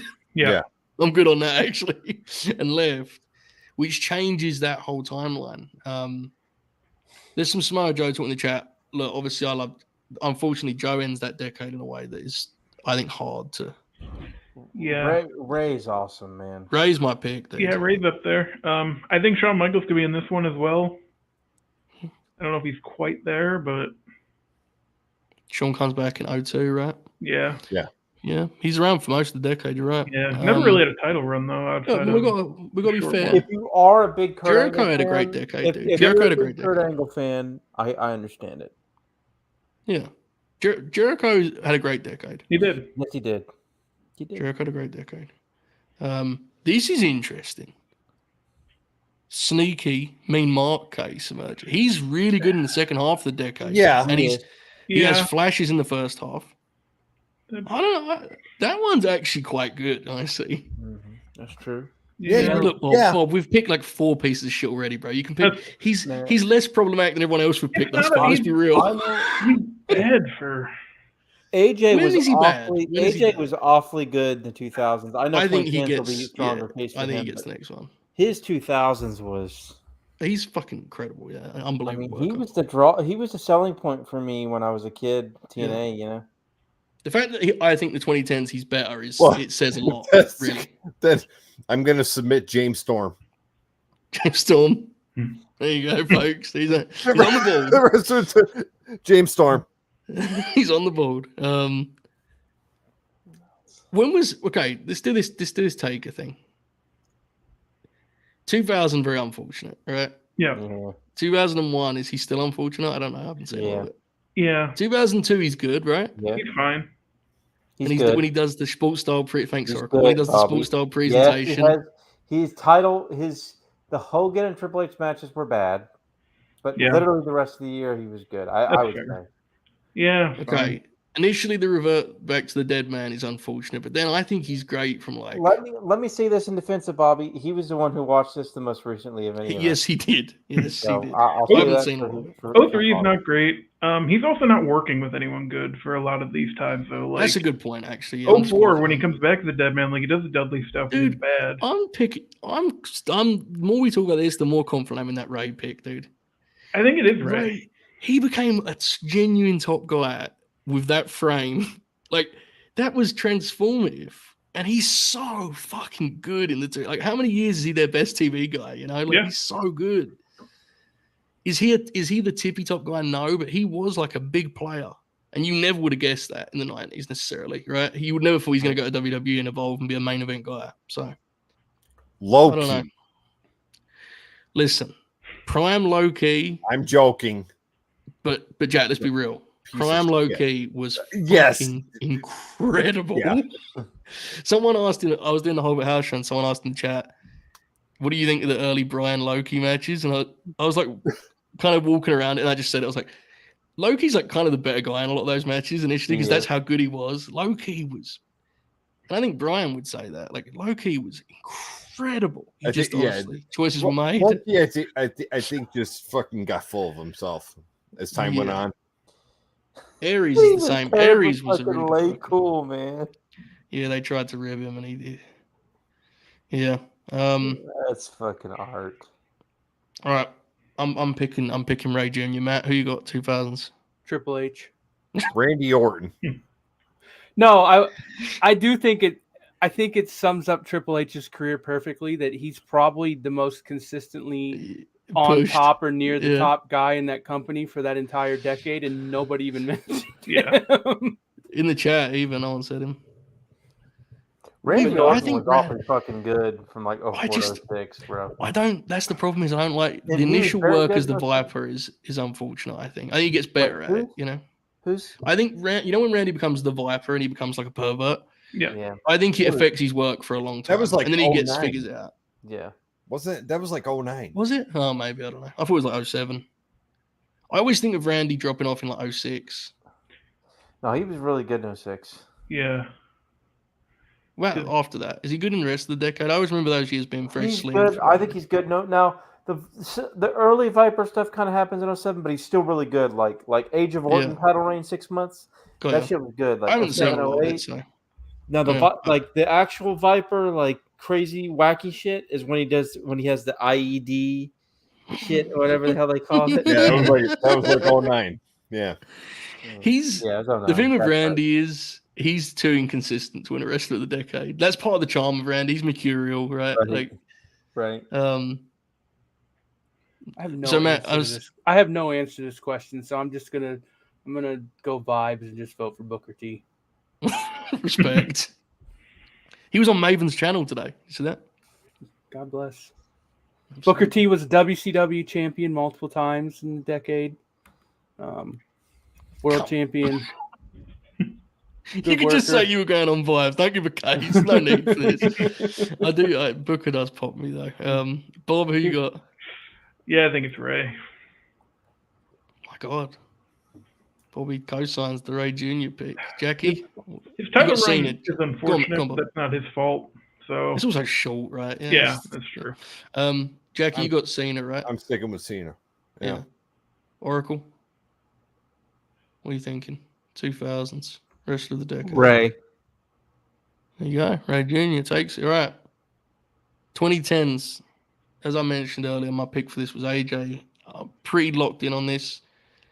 Obviously, the first couple of years of TNA, he's in TNA, so God bless him. There's only so much he could do with that creative.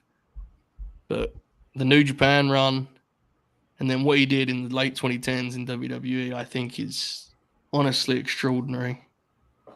It was so unnecessary. Every time, I'm dude. sitting here. Every time. Okay, for anyone who's just wondering what just happened here, and you were wondering why Oracle started typing and got very close to it, I'm thinking Oracle's about to drop some bomb. He's about to bury someone in the chat or something. It's a YouTube link and it's Maven's theme. Like every time he mentions him on Twitter, no matter, I literally post the link of his song every time. Fair. Okay, so again, Oh, before we move to the 2010s, actually, who would be the Puro pick for 2000s? Who would be? I'm not well versed in that era at all. Complete blind spot for me. Yeah, really. Kabashi'd probably be a good answer. Yeah, that makes sense. Yeah, Kabashi. Kenta. 2010. I mean, that's a good answer. He was, yeah. I mean, especially in terms of influence, everyone stole his shit. But 2010s, yeah, AJ's definitely. I think AJ, what he was able to produce in the late 2010s is extraordinary because that shit, brother, that was a really rough time, wasn't it? Good God, a lot of that stuff was bad, and he was very consistent. I mentioned it in our Grin Grab the chat the other day. AJ is to late 2010s WWE, kind of similar to what Brett was in the mid 90s. He was like the one thing the hardcore fan could latch on to. Right? Dragon had been forced to retirement. He was this kind of fan favorite who was just having great matches. So AJ was my pick. Bobby, where do you go when it comes to the 2010s? Yeah, I mean, AJ had more of a run than Danielson, and then just it's still kind of crazy, just having seen him in TNA and all that he had a definitive top guy run in WWE for like close to a year. I'd probably go with AJ. Brock's still up there, even though before WrestleMania 30, he didn't really do much of the Triple H stuff, which wasn't great, and he didn't have as many matches. Yeah, so I think probably AJ. There's probably a case for Mercedes as well, just for how, kind of towards the second half of the decade, everything changed.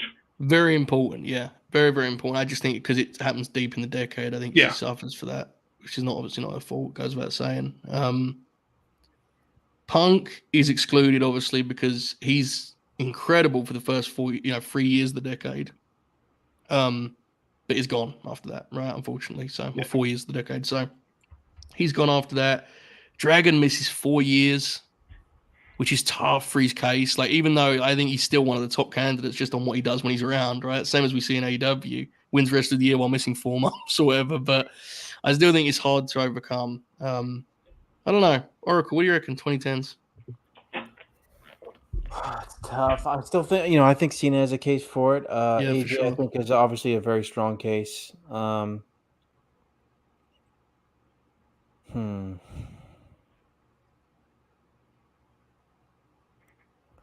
Weird decade, right?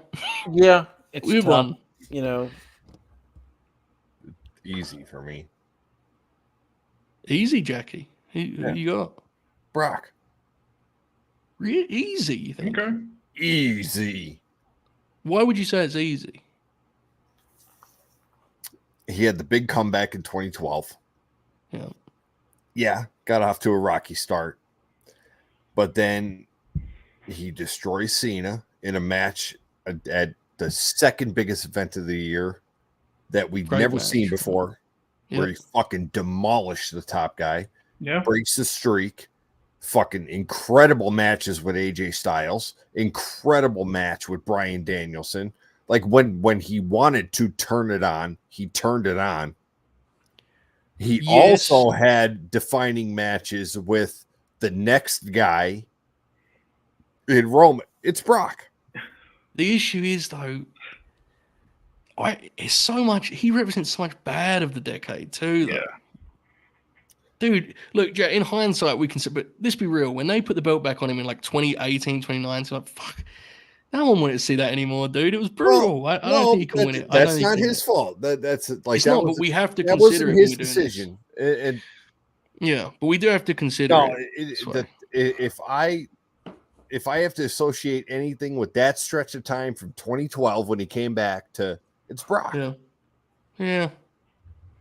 And honestly, for me, I'll be selfish. The back-to-back matches with AJ and Bryan alone, for sure, where he was like, I love. He has great matches. I'm gonna do it. And the match with Ray, the first match with Cena. So the first one, the debut match, is incredible. He has great matches, no doubt. I don't know, Matt. What do you reckon? You were watching. It's he's such a negative influence on the show at times, right?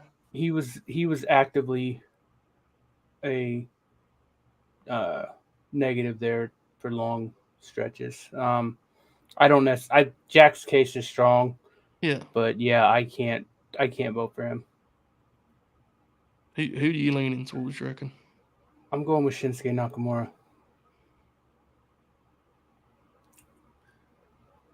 Is this necessary really at this hour?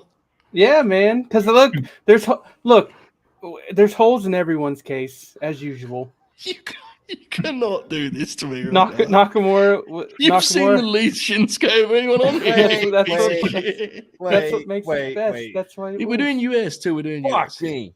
No, I'll change my vote. I'll admit when I'm wrong. I'll admit wrong. Kenny. See, the problem is though, Kenny, he does great work before, but he only really becomes a big time player in 2016, you know? Nakamura is a great shot in terms of his overall decade. No, Kenny. If Oracle had said Nakamura, I'd accept it, but I know that the confirmed shoot was up to, and he grinned wide as he said. I mean, I don't have a good candidate because I feel like almost everyone has holes in it. I can't vote for AJ Styles because he worked in. I didn't see most of it. Yeah, you didn't see it. That's fair. You did vote for Shinsuke, though. I know. That's what makes it funnier. Yeah. I have no idea, man. Like, I don't think there is a wrestler of the decade. That's my real answer. I'm very bullish on this one. Right, we'll lock him in. I'm going to vote for Danielson. Danielson. Right, I got AJ. Bobby, who you got? Styles. Jackie. Kenny. Lord Oracle. Sheamus. No argument. Tanahashi. If we got Claudio, we got to talk about Tanahashi, right? Tanahashi would be the easy pro pick. Yeah. He would. I mean, you can't even if you're doing the whole globe, then Tanahashi's clearly the rest of the 2010s because he literally transformed wrestling by the way he led New Japan into new heights. So he's probably. I don't know. Probably AJ. It's tough. Sheamus actually is a pretty decent dark horse candidate. All jokes aside, but in terms of just his work, Sheamus was great. Yeah. I do think I was texting you about this the other day, Oracle. I think people have forgotten because of what Kenny did afterwards, which is fine. But I do think people have forgotten the way the AJ New Japan run was perceived at the time, which was like, what is happening? Like, it was like genuinely transformed. I remember watching the 2014 G1 in that summer of 2014 when I was on the legendary WKO message board that, you know, you had to pass quizzes to get in. And like we were like every single one of his matches were like, and that Suzuki match is like that's arguably all-time great match. That match has been incredible match. This was very common too, and this is I think it's fascinating the way history. So Bullet Club was a big deal. AJ going into Bullet Club was a big thing, and it changed, I think, the reach of Bullet Club dramatically because AJ had been on national TV for years. You know, like TNA wasn't a hot property. People still knew AJ Styles. Him being the Bullet Club guy transformed, I think, that faction. And then what happens from there, obviously, it should. By the way, we just mentioned Bullet Club. Finn Balor is not the rest of the decade, but he had a very significant decade in the 2010s, right? He designed the shirt. I've seen other people say it. I think I've said it before. Like he's the most influential wrestler of this generation, and he never mentions it or cares to tell you. Like the most influential. Like I may have said it here before. If it wasn't, it was a long time ago when people were like, if it wasn't for someone, there would be no AEW. I'm like, if it wasn't for Fergal, there might be no AEW. It was, he's that was his brain came up with that. Finn Balor is fucking awesome, man. Like he's so steady. Oracle, you probably watched it a couple weeks ago on Raw. It was him and Priest versus it was a heel team, Imperium. Yeah. So they're working a heel match, and they don't know what the crowd's going to do. And the people just they just pick, right? The way that's what wrestling fans do. Like, they just pick. They start trying, let's go Finn. And this fucker, how old is Finn? 42, 43. He's like, okay, fine, I'll just start wrestling like I'm the NXT champion again. Starts bumping like a baby face, makes Yeah. his comeback. Well, he He's knows how to work. class, man. Yeah, and I see talk about him being washed and stuff, and it's like he's not washed. He just wrestles to his role because he's an adult. That's what he knows what he's supposed to do, Right. and he does it. Great fucking wrestler. Quick answer for the chat. Somebody asked who Yes. the MVP in Mexico in the 2010s. I only know the first half of the decade, but I will say that Negro Cautious had another. He's an all-time. He's like one of the 10 best wrestlers ever, to be honest. He was incredible. He had a feud with a young man by the name of Roosh, and literally put Roosh on the map. Where is Roosh? Is he hurt? He must be hurt, right? Yeah, I guess so. Yeah. But so Cautious is up there. Black Terry, although I think the IWRG stuff with Black Terry might have been 2009, but in early 2010s, I think some of that stuff came up on tape, and that stuff was tough to get because Black Terry's son, Black Terry Jr., posted it, and you had to pay him money in order to God bless. see the matches. That rules. Folks, as we wind down here, last leg of the program, please, if you've watched on YouTube, give us the thumbs up gimmick. Subscribe if you haven't already. It helps us out, allegedly. I know a lot of you are watching on Twitter Space, but it would help us if you hopped over to the YouTube, even if just a moment, to throw a thumbs up our way. Okay, wanted to kind of, before we end here, because this has kind of become the centerpiece of the show, which is how the late night Grin traditionally worked. We would just kind of talk until something emerged. It's early, we're in 2024, but who's been the highlight of the decade thus far? Dragon's back, I think. Yeah. Right? I think this has been his decade. Yeah, it's Brian. He was the best WWE wrestler adjusting to the pandemic, and he's AEW That AJ run. match, brother. Yeah. Mate, I text you about it, right? Yeah. I remember watching it at the time, and I remember the ad breaks driving me fucking crazy because there's 5 of them in the match. Yeah. But you watch that on the network where it just flows, so you just have the cuts and it comes back. That match is actually like a liberty. They shouldn't have been allowed to do that, dude. That was to have a load of NXT rookies, to have top dollar standing there and watching that match was unfair to the boys. They shouldn't have done it to them. And I'm going to be clear, I'm not knocking. What I'm saying is to have these wrestlers who are 6 months into wrestling sit there and watch AJ and Brian wrestle for 30 minutes in a limb work match. That match is fucking incredible. Good God, the selling, the physicality. And people have to remember this. It's a match that is forgotten about because of when it happened. Yeah, completely. But that I'm not talking. I'm talking about another match entirely in the same year. Oh, Brian and Gulak. That match is awesome in Philly. Yeah. Is incredible. I wish the crowd was hot. It is That's the a only thing with match that. that the crowd was shocking crowd to is about watch the same at the as Styles time. match. Yeah. Because it was Vince actually allowed them to do this, and it's just... Dude, Dragon is such an animal for being I'm going to just make Drew Gulak a thing. He was his coach on TV. Are they okay, so people, I don't know. This is like a fantasy book thing, but I wonder if that Nigel match is going to happen. I don't think so. It's happening. It's happening. For I'm real? very confident it's happening. Yeah. Oh my God. I don't know for sure. I'm very confident it's happening. Should we be concerned considering Nigel's history of not giving a fuck when he's in? So, I think Nigel. I want to be careful how I phrase this. I think a lot of Nigel McGuinness. I think the way he described some of his issues in prior years, I'm not sure he was being totally honest. There was a while where Nigel would do interviews and you could ask him about a match from a year ago and he would explain he didn't remember it at all. And he now does interviews where he talks in detail about his entire career. So, I know Bix has talked about that, right? Bix interviewed Nigel for his documentary and Nigel didn't remember anything from his career and he was terrified by it. I think he may have been just in a bad place and just that was what he was going with at the time because I just watched an interview where he talked about his entire career. So what I mean to say with that is hopefully his brain is in a better place than we originally suspected because he used to talk about he was, Muhammad Ali in 1990. Right? It was fucking crazy. I don't love Nigel on commentary, but what I do like is his total hatred. It is great.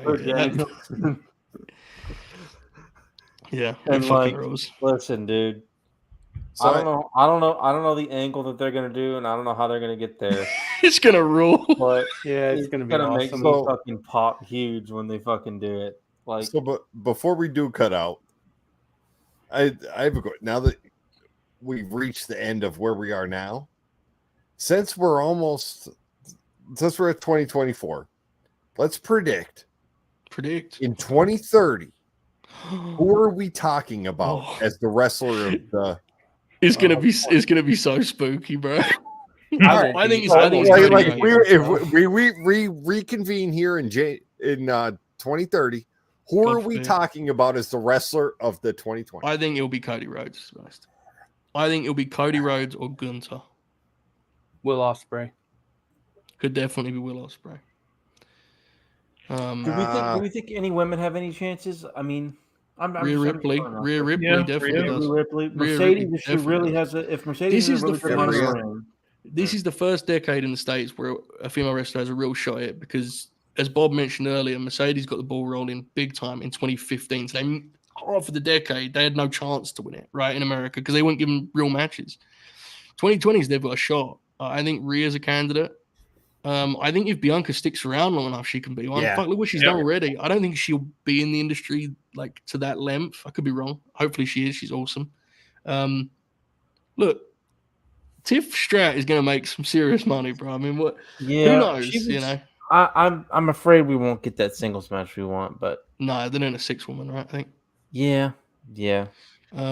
Which is fine. Mercedes, but I don't know. Control. I saw Damage Control 6-man last year. Granted, two of their opponents were not. Although Trish ended up having, some Lita was later in the year, unfortunate, bless her. Yeah, Lita was. I don't know about all that, man. I think it's fine. It's fine. Yeah, it's just. It's a shame that the Tiff match isn't happening. I would actually like to have seen that. Rhea's the favorite women's wrestler. She's like, what is she, like 27? Yeah, that's she's so young. So fucking good. Because Mercedes is like, because especially her style, it's like injuries have piled up a little bit. So I don't know. It won't happen this way, but like part of me wishes that she just fucking steamrolls Becky at WrestleMania. Like fucking demolishes her. I do think she should win, but I get like I don't care. I think she's gonna win. The match. I think Rhea's gonna win. He's a good one. Big man Braun Breaker, what do you reckon? Yeah. That video package tonight, top tier. Jack, are you gonna bring up Max or are you gonna make me do it? We gotta be real, man. Max is a young guy. He's already had the CM Punk feud. He had the 60-minute Iron Man. Like and if he goes to WWE, exactly, he could definitely win it. Yeah. And look, I'm telling you, if he goes to people might not like him in AEW right now, which is fine. He goes to WWE. I'm telling you right now, they're gonna strap the rocket to his ass to prove a point. Yeah. Max will be a world champion in WWE 6 months to a year. So, he had a bad 6 months, but every guy we discussed throughout this process had bad stretches. It is what it is. Let me say this: what Meach just said, and he's not going to be there in this discussion. But let me tell you what, Dom Mysterio is a hell of a worker now. I love Dom. Yeah, he's gotten awesome. better. I love Dom. He was. I mean, his performance in that Gunther match. My God. Yes. Which, speaking of such, I mentioned him earlier. I do think it's worth reiterating. Gunther has a real shot. He's going to be the world's champion this year, probably. Oh yeah. And the way he wrestles, he will age very gracefully, especially with how he's looking after himself physically now. Mm-hmm. He's got years ahead of him, dude. I think he's going to be fine. So, Moxley has been one of the main wrestlers of the decade thus far. I don't know if that will sustain to where he's talked about at the end of the decade. We'll see. He won 2 Wrestler of the Years. I'm not a huge Mox fan, but I also think that his body's gonna. Yeah, I don't think he'll be by the end of the decade. I'm not sure it will stuck. I'm a softie. I was watching a reel Renee posted today with that little girl, and if I'm John, I have to start thinking about, you know what? I just want to spend time with these guys. Just go home, yeah. I just want to go home. I'm glad Renee posted this whole thing of her and Nora like flying to Canada by themselves and shit. I'm like, you know what? God bless. I wouldn't be able to do that. I really wouldn't. Mox has always said that he'll. I think Mox will always wrestle, but he's definitely going to be someone that I think will like appear randomly at places when he gets a little bit older, right? He'll just like turn up somewhere. Yeah.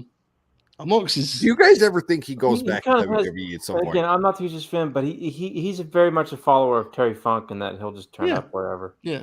I think he'd accept that lovingly. I think he'll do a one-off in WWE. I don't think he'll ever be back like full time, but I think everyone will do something back there. It's just the way it's traditionally has worked, right? There's value in it because they could do the Shield thing one last time, and wrestling fans love nostalgia. And that's you know, Hangman's worth mentioning too. The chat Hangman. He's super young too. Yep. Yeah. Still super young. Takeshita. Ospreay, you mentioned, you know, Takeshita could be a bit like if Takeshita can have a real top guy run in AEW, that could be something that's very, very cool, right? I still think I mean, obviously, I'm biased because he's my favorite wrestler, but I still think he's going to be the world champion there at some point. Yeah, he very well might be. Yeah. Very well could be. Swerve Strickland needs to be brought up. Yeah. Think about this. We're only 5.5 years away. I mean, that's a long time, but we just, you know, Jack mentioned at the beginning of the show, 2019 was 5 years ago. That don't feel, you know. Yeah, it's like it's fun to think about now with like all these pieces we have, and if you think of the people we talked beforehand, like they were there long before. It's a fun time. You know, we've talked about this. This is part of why we wanted to bring the show back. It's a really fun time, and when I say that, I don't mean it through the lens of like, just enjoy everything. You know, like I don't do what you want. I don't give a fuck. I don't enjoy everything. I don't watch a lot of it. But it is a fun time to just talk graps. You know, like it's exciting. You have two national promotions that are entertaining their audience and doing good graps. Like that's the first time that's happened in about 25 years. Yeah. So try and make the most of it.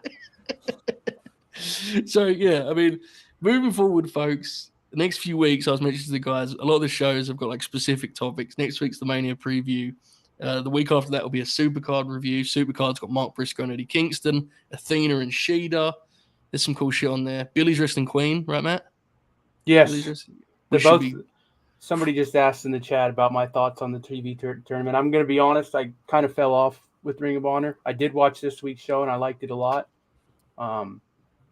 If they can stay in that 60 to 90 minute range they were in this week, then I'm going to keep watching it.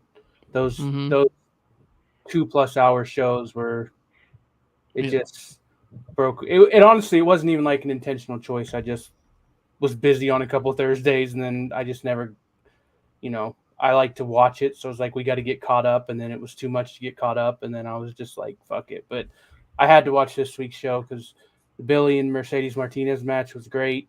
The Aminata and Red Velvet match was I thought the Billy match was better, but I thought that match was very good too. Red Velvet is criminally unbelievably underrated. Yeah, Jack Crosby. He's gotten a lot better. The main event was very good. What was the main event? Anna Jay and Mina. Yes, thank you. That was. Mina's dope, I was going to embarrass myself there. I haven't She's seen money. her enough.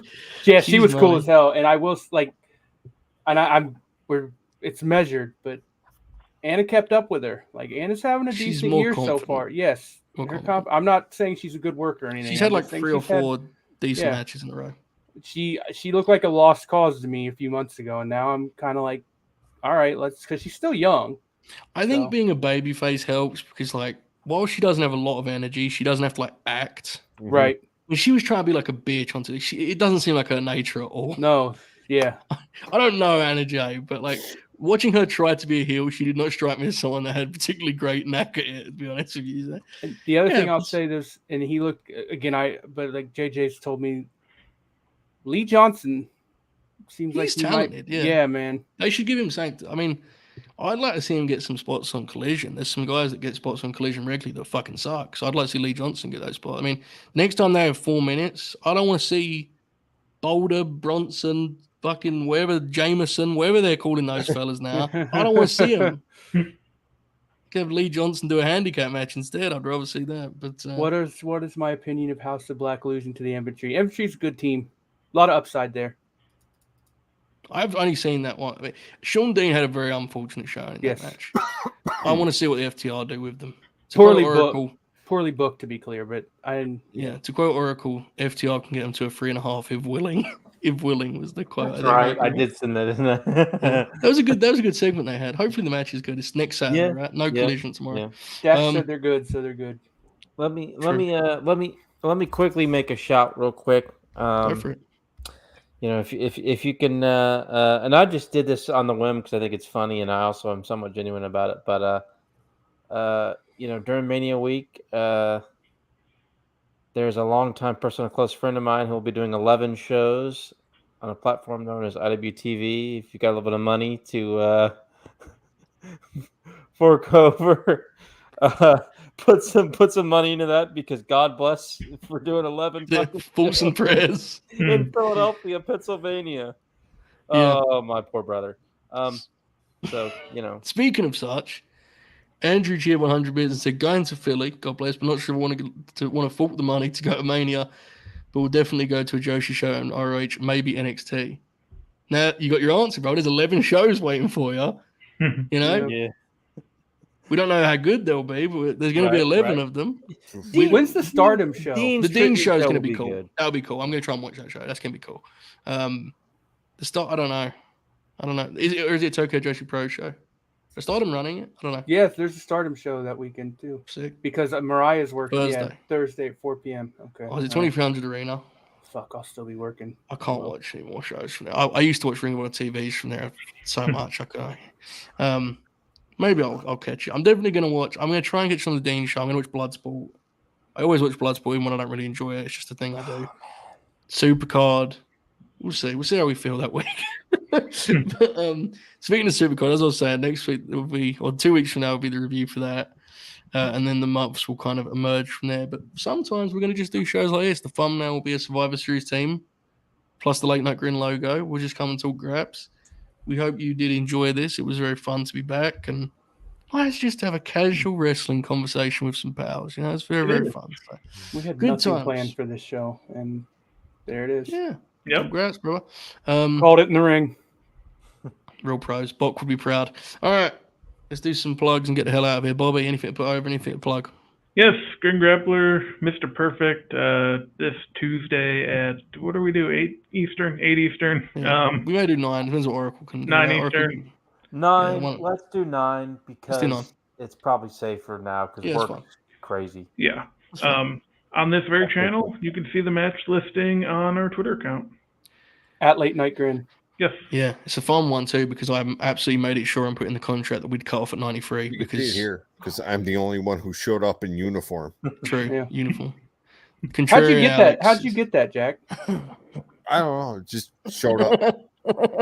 I also that's part of your contract, right? Can you read my name? Yeah. Yeah. There you go. It says Jack Crosby. It says founding father. Oh, yeah. Yeah, absolutely. Jack, with that in mind, have you got anything you'd like to plug? Yeah, go to CBS Sports for all your NCAA tournament needs. There you go. Let's go. Got a good one going on right now, actually. We do. God bless the Oracle of Wrestling. Anything to add, mate? No, I randomly plugged IWTV, for my brother's sake, because 11 shows in Philadelphia again is insanity. Over the course of 10 days, Jesus Lord. There will be some good wrestling on those shows for real. There will be. Oh yeah, for sure. Again, Dean's tribute show. Yes, looks awesome. But we'll be here for Grin Grappler on Tuesday. Thank you for the 9 p.m. start time. I appreciate that. Work's been crazy. 9 p.m. Eastern. We're moving up an hour, folks. Sorry about that. If it's a little bit later. It does work out a little bit better for me. I'm really excited to do it because those 86 AWA matches, huge. Yeah, I'm excited. He's an interesting grappler too because his reputation and there's a lot occurring. We'll get into it. Absolutely. Mania preview show next Friday. I'll be at my folks, but I'll be here. I should be in my at my parents'. Because it's Easter weekend, I should be there in time, a few hours before showtime. So, I should be settled in. But yeah, that's the plan for the next week. Absolutely, gonna be very, very fun. We've got a lot to talk about when it comes to WrestleMania, clearly. So we may need to get the founding father in for that show too. I think he's very expensive though, especially with the CBS plugs as of late. We'll see what happens. We got to talk Dwayne, Jackie. We got to, right? Friday. Yeah, man. Same time, same place. All right, I'm in. Tough bargain. Matt, anything to plug? You can follow me on Twitter at ConfirmShoot for random Nick Bockwinkel videos and Ohio State women's basketball tweets, and out of some wrestling tweets that are usually when I'm watching a show, and if you don't see it when it happens, you have no idea what I'm talking about. Otherwise, there's really not much content there because I've quit talking about wrestling for the most part on Twitter. I won't be here next week. I'll be back sometime. Yeah, that's it. So, okay. Appreciate it, folks. Again, if you're watching on the YouTube, give us a thumbs up. If you're not, go to YouTube and give us a thumbs up. That'd be cool. Follow us at Late Night Grin. Yep. GoFundMe.com/Joey Bing Bong to help me with my legal case with the World Wrestling Federation because Tope Suicide has got me in trouble.